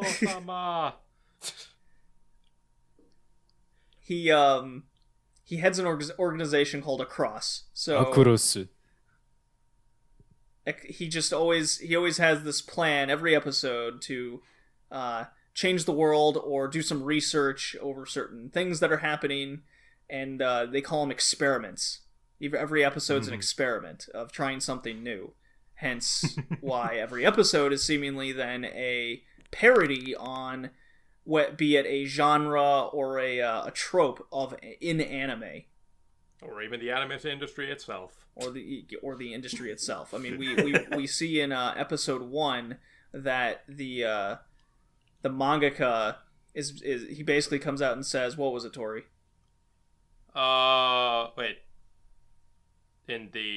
Says that all mangaka are scum of the earth and have no ideas that one, or something. yes, Obong. Yeah. all mangakas are, worthless scum of the earth who deserve to die. There's something along those lines, and it's just like, whoa. There's a lot of self-aware jokes. Even in the final episode, you have an epic battle ending sequence of the mangaka and the director fighting head to head. Yes, in a battle to the death. I even love that, that scene in the first episode where it's like Excel is tasked with killing Koshirikto, which is the mangaka. So she does that, and then kind of the will of the macrocosm, where she is known. She is the universe, and she can reset everything. She has to reset it because she gives Excel a bit of advice. It's like, please, don't kill the original creator. Don't kill the creator of the source. It's a bad idea. Right. Yeah, so that's another recurring joke that was changed from the manga, is the will of the macrocosm showed up in only like a single episode to kind of reset a total failure in which I guess the world explodes. But the anime, every time an experiment fails, something horribly ends up going wrong, such as Excel dies or Pedro's life is ruined. No, Pedro's life was ruined because Macrocosmos didn't reset. But yeah, like, and this godlike character, Great Will, the macrocosm, it always seems to reset the storyline whenever it needs to be, and they're very self-aware of it. They always go, well, that's convenient, or come on, you're just trying to advance the plot to another episode. And they're like, yeah, that's exactly what we're doing. And eventually she just bows out. She's sick of this life. That's when she starts having an affair with Pedro. Which was quite funny and really out there. It's the will of the macrocosm just goes, well, I'm not going to reset this anymore, and then meets Pedro, who's turned into a wandering spirit because he dies in an episode, and she has an affair with him. Oh, okay. So, yeah. Yep. Yeah. Poor Pedro, man. All Pedro wanted was, he was an immigrant worker coming to Japan to work. All he wanted was to earn money so that he could take that back to his son, Sandora, and his sexy we love wife, very much, and his sexy wife. Yeah. I love what Excel tells him as well.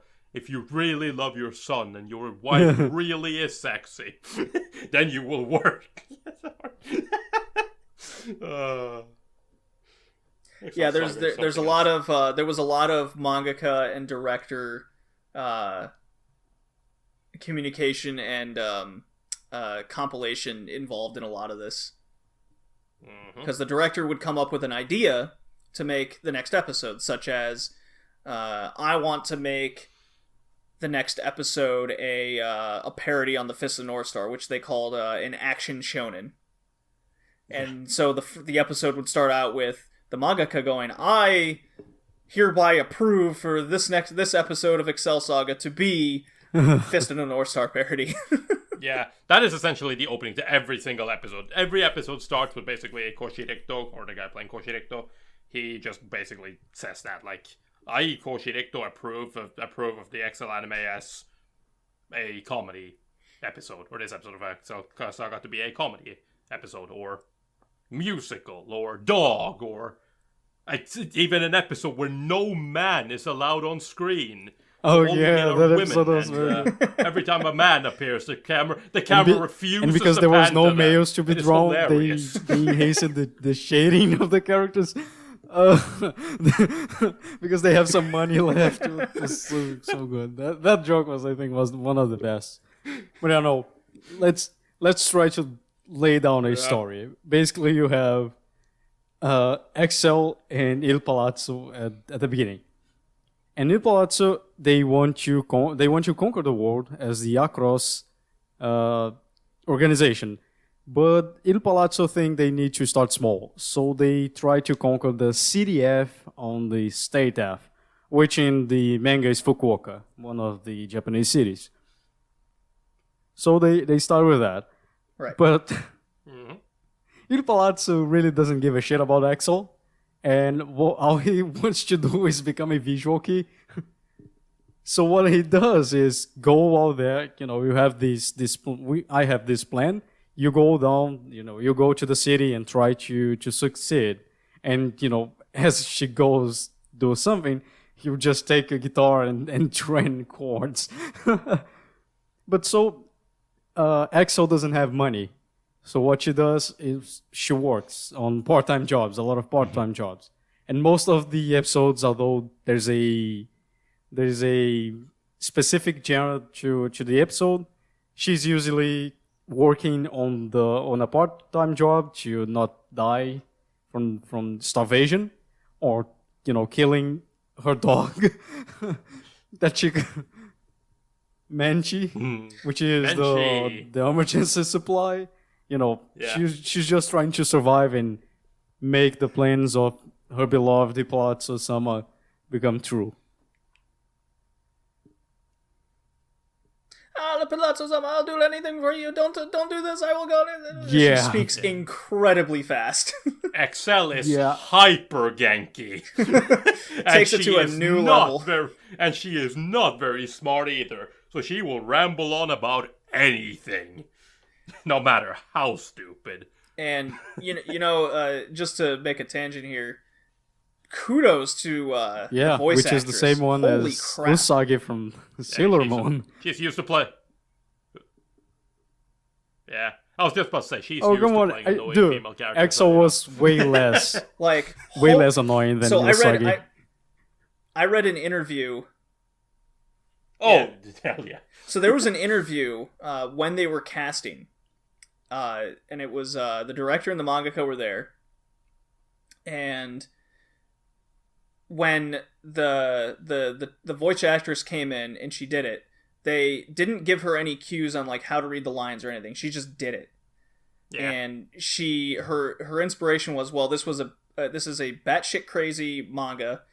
The character of Excel's crazy. She's gonna make her absolutely crazy and speak as fast as possible. And there were times during recording where they had to tell her to slow down because the lips wouldn't flap fast enough to keep up with what she was saying. It was just that fast. Yeah, she's insane. I kind of like it as well, but one thing I like, just to I am sorry to kind of go off track again, but one thing I liked as well is they have a lot of, jokes, and especially my favorite episode 17, which is kind of a joke on the whole industry and how animation works and popularity of animation and whatnot, and they even make a lot of references, Excel makes it very clear that she used to play Sailor Moon. Or Usagi from Sailor Moon. She makes that very obvious. She even goes so far as to say, I didn't even want to take this job. I don't even want to play this role. I'm Sailor Moon. It's can't I save the world instead of destroy it? In the name of the moon. Yeah, there's a lot of jokes like that. Yes. And Tori Hickey. Did you know that the English voice actress was the same one as the main character from Two Heart? Yeah, of course. I mean, it's 1999, so yeah, the same year as Two Heart. So I guess the one, dude, I don't know. I didn't look up the dub version, the English dub version for Two Heart, but I can't imagine the girl from Two Heart doing Excel voice because it's too quick, and the girl from Two Heart is so relaxed. Yeah, it's not as the Usagi. I'll just call the voice actress Usagi. She knocked Excel out of the park, and the English dub is still pretty good. But let's face it, the show is about Excel being crazy. Yep, her name is Koto no Mitsuishi. Okay, so the Japanese voice acting is way superior just on the fact of her alone.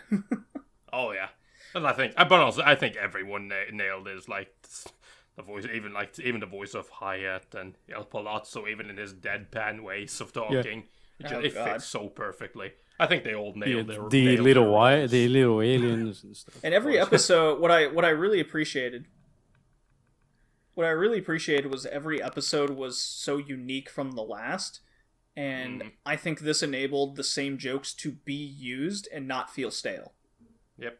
And hell, even when they did technically go back in, because there was, what was it? There was one, it was the animal, the dog episode. That's the one. They did that twice during the series. But even still, it's the second dog episode is so much different from the first one.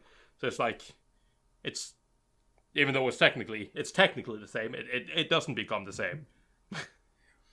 Right. Well, so. they do that by having different references to different things. So, just to touch on some of the things that they reference, we mentioned Fist of the North Star. And there's a lot of Leiji Matsumoto. Yep. In which we like, see Captain Spaceport Captain Harlock, and like Metal from Galaxy Express 39 and other things.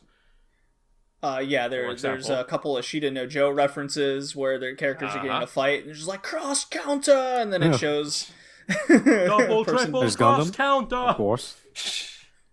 Gundam, yeah. Gundam, Macross, just a slew of basically the most popular anime from the 70s to the 80s to the 90s, all made fun of in the show.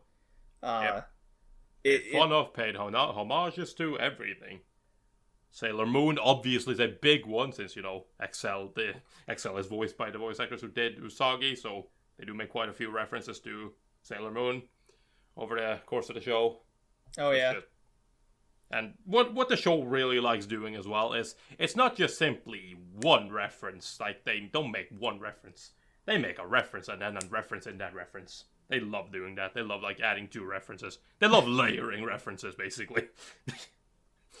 Yeah, and even though I didn't get, I can't say I got them all. I still laughed, even if I didn't even realize it was a reference, because it was the joke was still there. Yep. What were some of you guys' favorite episodes? Like I just said, episode 17 for me. That blew it out of the park. Episode 17 is an episode where essentially we meet Sandora, Pedro's son. And he is, of course, he's trying to become an animator because he's a big fan of Japanimation. Excel and Hyatt. Hyatt is he didn't get that far, but Hyatt is another girl who ends up showing up later and kind of starts working for Ilpallazo and for their idealistic across. She is Hyatt. Her ability is that she constantly dies, always. But don't worry, she doesn't stay dead. But yeah, they end up going to America, and just to see, because they need to figure out how, they know Japan, but how does America work? So they end up going to America, and they find Sandora, and he wants to become an animator because he's huge on Japanimation. So he's sitting there trying to make his dream come true. He's trying to help his mom and make money. So he's obviously trying to become a very famous and rich animator, to which both Excel and Hyatt kind of just go like, yeah, sure. I think there's a disconnect in communication between countries here. And when he's just sitting there drawing, standard animation on Cell, right? They're kind of and the guy who's hired him to work as he's making these Cell animations, and they're kind of just like, Cell animation? But most anime in these days are made digitally. Cell animation is barely even a thing. He kind of just grabs them. You get out just now. Zoom in on her eyes, and you see the pixels. Yep. And then you have that at the end of the episode. You have that moment where it's you realize why this scary looking dude has hired Sandora to make these keyframe animations on Cell, because they're like the mafia. They're having mafia connection stuff, and they're in docks zone, warehouses down on the docks selling the goods. They're pulling out keyframes and shit from anime, and they're selling that for the big money on the black market. And it's just it is so ridiculous. And that's when they also start making a bunch of references to not only Sailor Moon, which Excel does when she fights the bad guys. She becomes Sailor Moon. She goes and does a bunch of other anime, just anime in general inspired. The looks change and everything, and she even starts doing, Western animation, superhero comics, making fun of all that stuff, right? And kind of just almost doing a short, very basic rundown of the different styles of animation and comics and whatnot that exist depending on where in the world you are. As she is fighting bad guys. And I just, as a animation fanboy and, somebody who's very into the anime industry in general, I just appreciated that episode on so many levels. Not just because it was funny as hell. It was really funny. My favorite episode, as expected, was episode 9. which was the bowling one. Oh yeah, I watched that episode before JD, and I told him I didn't spoil anything. I just kind of messaged JD and said, JD, I didn't realize that you were in Excel Saga. It becomes an epic like machine android robot fight for the women's lives, in which this old middle-aged man comes in, and there's a ton of sexual bowling jokes, which been there. But there's a specific line in there that just cracked me up, and I just couldn't handle it anymore. It was everyone knows real bowling is when middle-aged men throw their balls at women. Well, I kind of love the unbeatable technique that Excel learned from Nabeshin. There's nothing you can learn from me anymore. You didn't teach me anything. We didn't do anything. It's like, go in there. Do your best. Well, that was also a recurring thing. So the character Nabeshin is actually like the self-personification of the director, putting himself in the anime, and he always goes in there randomly to either teach character something that they need for the plot to just conveniently continue, or just be there to save somebody. So in Pedro's case, he's always there to try to like teach Pedro the ways of life and how to get his sexy wife back. Yep. What I really like as well, I just looked up the director, or looked at the director. He goes to conventions dressed as him. No, I know, dude. He loves that shit. And what is really cool as well is that this is a year before Excel Saga, of course, but in 1998, he won the Best Individual Award at the 3rd Animation Kobe. So that's kind of cool. He's a funny guy, so he's like, he was the perfect director for Excel Saga. Oh, yeah. He obviously voices himself as well in the animes. It's like, he's the right kind of guy to do that, because as people who work with him will say, he's a nice guy, but he's a funny guy. Like, he's good too. He's like fun to work with. And when you see Excel Saga, you'll understand why. I think he's kind of crazy. My Mickey, favorite what were some of your episode, favorite moments in the episodes? Gross episode was like at the beginning when they say, well, since we're not drawing in animated male characters, we have some budget, so we're just gonna improve the shading.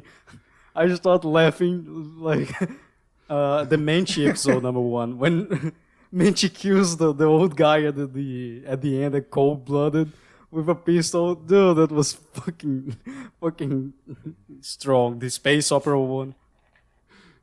No, wasn't it like a giant Gatling gun? I don't remember if it was a shotgun or pistol. It was the guy. They made me. They said they're gonna kill me if I didn't, and you just see Menchi with a gun. That is. Yeah. Because Menchi is playing with the Gatling gun at the end. He held the Gatling gun. There's the opening. The opening of the episode. I thought it was amazing. The ending as well with Menchi singing. The space opera episode was simply funny because I wasn't expecting the little aliens to become like that. And of course, episode 26, which might be a Evangelion, might be Evangelion a reference. Yeah. Oh, dude, episode 26 was absolutely crazy. Now, So give a little backstory. People don't know episode 26 if you can. Yeah, episode 26 was basically, and this was pretty much expected from the anime crew as well. It was basically considered not suitable for TV. And if you watch the show, you'll see at the end of episode 25, they basically just say that's like, yep, in the next episode we're going to break every TV rule. So this probably won't air. So they're like, here's probably the last episode of Excel Saga, and then you only get 26 with you can find episode 26 online easily, but it was not aired. It was crazy. Let's just say this. Like I said when I introduced Hayat. Hayat is a character that always dies, and she has this like funny thing. They usually play it off with like or her drinking some tomato juice or something. She always has a little bit of blood like trickling down her mouth from her mouth when she dies. Well, in episode 26, that is turned up to the max, and she's literally puking blood everywhere.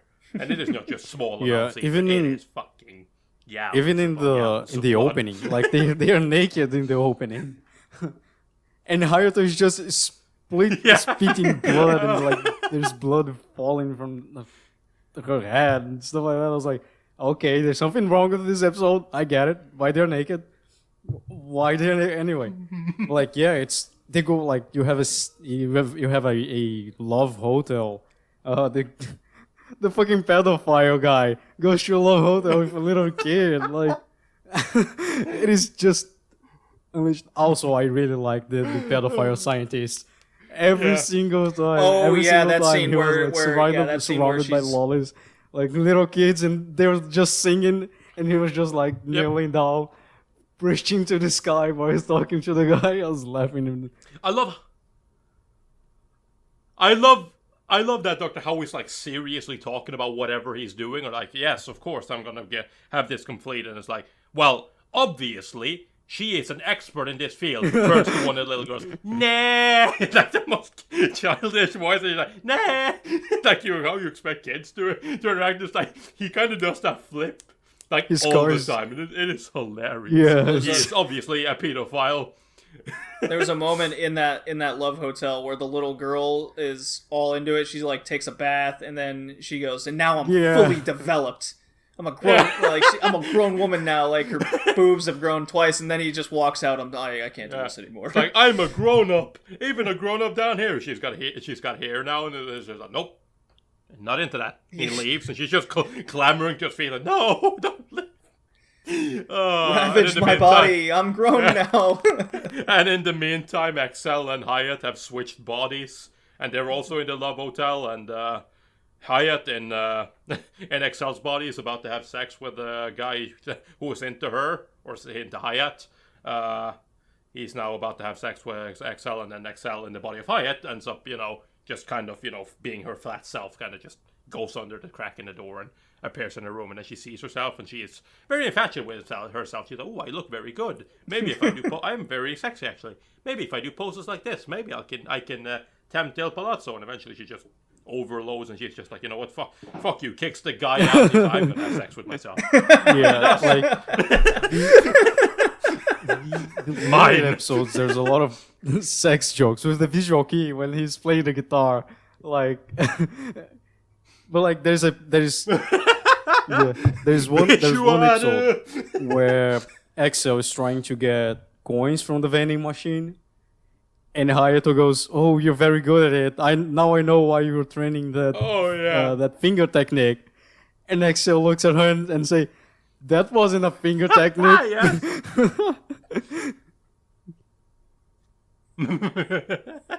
Yeah. Nah.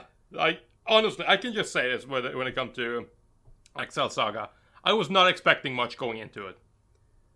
I found it a little bit funny early on. Not super funny, but it was kind of funny. It had its moments, and I laughed. So that's more than most comedy does for me.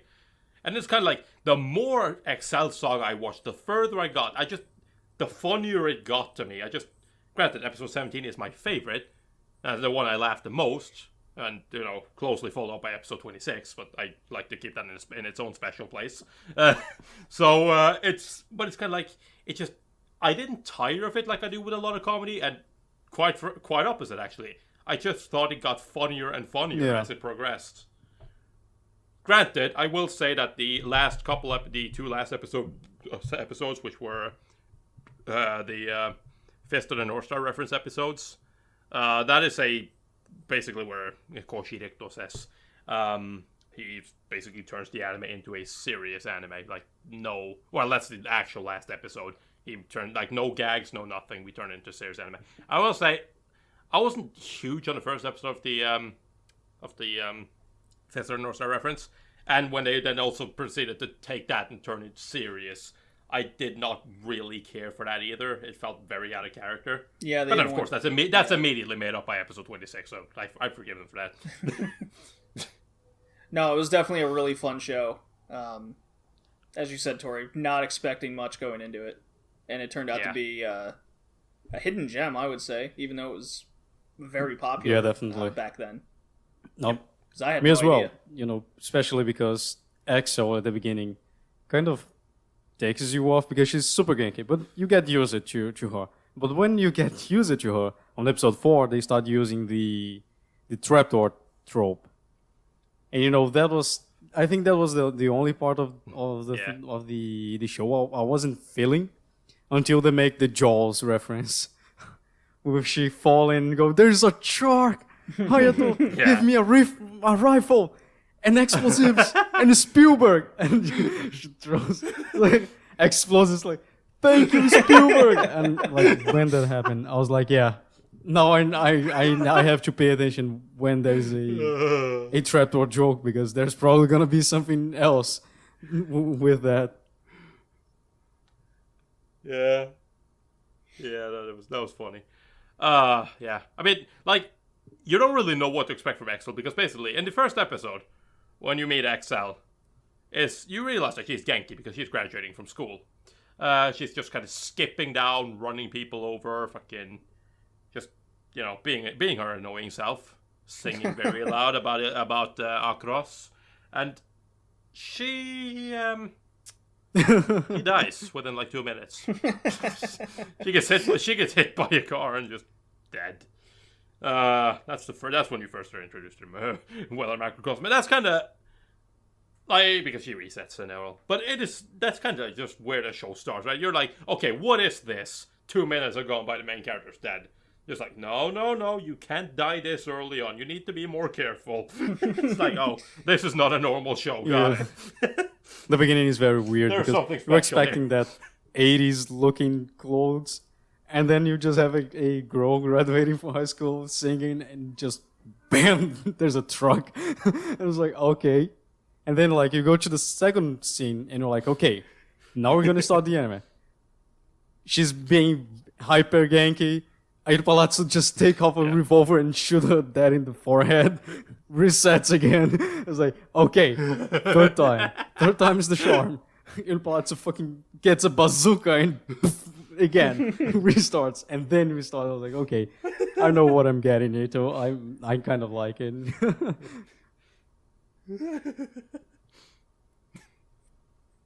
Yeah, good pleasant surprise. I think we've said enough about the show. Yep. You guys ready to score it? I mean, we could talk more about the story, but quite frankly, we didn't talk. Which is one thing I want to mention as well. Like JD said, in the manga, there's not so much about Pedro's life. In the anime, that is a very crucial thing. Not really, but it's always at the end of every episode, and I love it.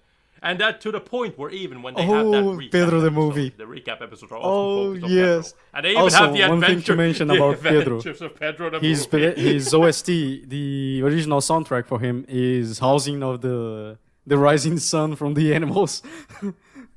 So it's very good. Yes. Oh yeah, so I find that kind of funny. Even the recap episodes the in recap Excel Saga are funny. is a show, like a variety show. So like yeah, even the recap episode is good.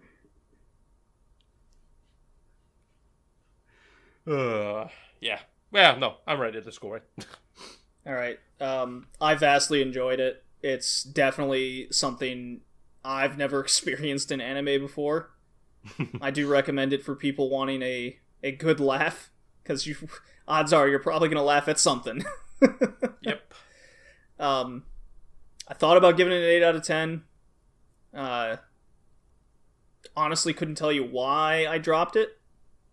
1 point, but I'm giving it a strong 7. Me as well. Yeah, I have to agree with that. I gave it a 7. Like, there were many times where I was debating on maybe giving it a higher, but I don't know. Every time maybe this is my fault, my problem with comedy. I'm always reminded of the times where I didn't laugh. Yeah. Is that a good enough reason to not score it higher? Does it deserve? I couldn't tell you. Like, you could probably sit down and talk to me and go, like, convince me to change it to an 8. Like, you bring up very solid points. I'll be, yeah, I see your point. But I don't know.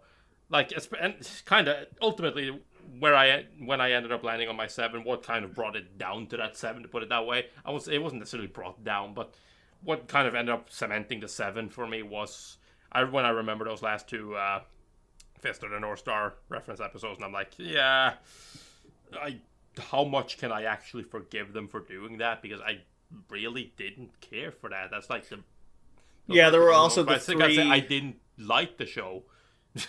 Yeah, there were also 3 episodes where it focused on the pedo scientist. I didn't like. I actually like that pedo scientist, which is weird because I don't really like pedo jokes. Well, he was in like a 3-episode span, and one of those episodes was based on the doujinshi the mangaka made while he was in high school or something. His like 5-fighter doujinshi thing. That episode was pretty lame. So yeah, there are some episodes that you're not gonna get just because of, I guess, what it's referencing. Would be my reasoning for giving it a 7. I also gave it a 7, mostly because of music issues. Aside from House of the Rising Sun, because it is a very good song. If you don't know, if you never listened to it, go listen. There are some lyrics that matches up with Pedro's life. So, it's a very good OST, that one. The opening was fun. Saying, S is not love and stuff like that. Yeah. But the overall OST, it's not very notable. And it helps you enhance the scenes, but it's not that much. And also the animation. The characters have flat heads, like flat top heads, so that tickles me off a little bit. Some of the choices for angles and cameras, and how they decided to cut out some movement and things like that didn't quite resonate with me very well. Also the lame episodes, because it's 26 episodes. I think at least 6 episodes won't be that much of an interesting thing, but aside from that, it's very enjoyable. If you want to have a good laugh, again, you're gonna laugh at something. This show has everything, so at least one thing you're gonna at least jiggle on it.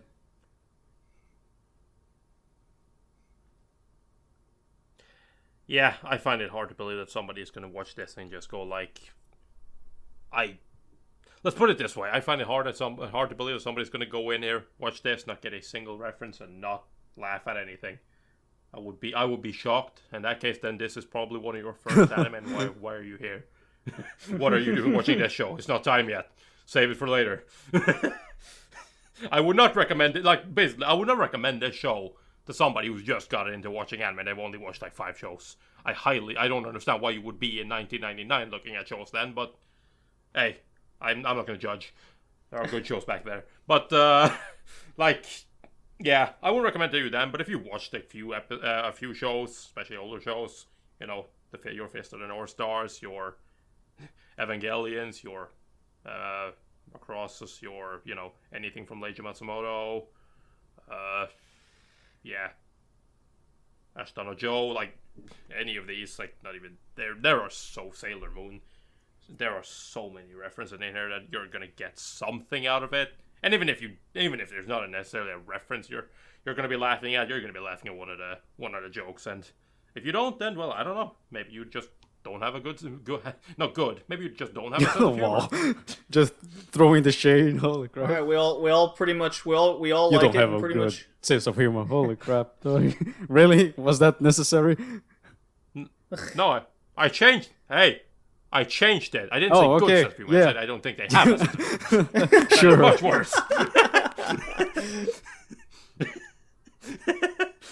So good, high marks all around for Excel Saga. Surprisingly enough. Yeah. No, but JD, a 7 is not a good score. 7 is a good score. It says good. So it actually does, yeah. Yeah, this was episode 11 of comedy. Excel Saga. Funny. Funny. We had our fall impressions, which turned out pretty well. I'm gonna be going to watch some more fall shows myself after this. I'm gonna go to sleep. Fall shows all the way. So you can, if you want to join us on the Discord, we're just hit me or Senpai up on Twitter, FullMetal_LAX, BowlingJD. You can join our mail group in the description below the episode.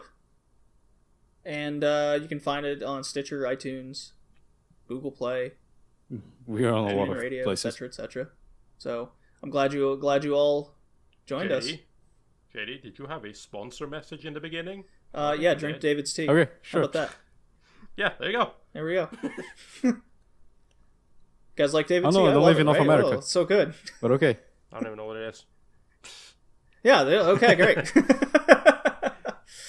That does it. Thank you all Bye. for joining us. Peace.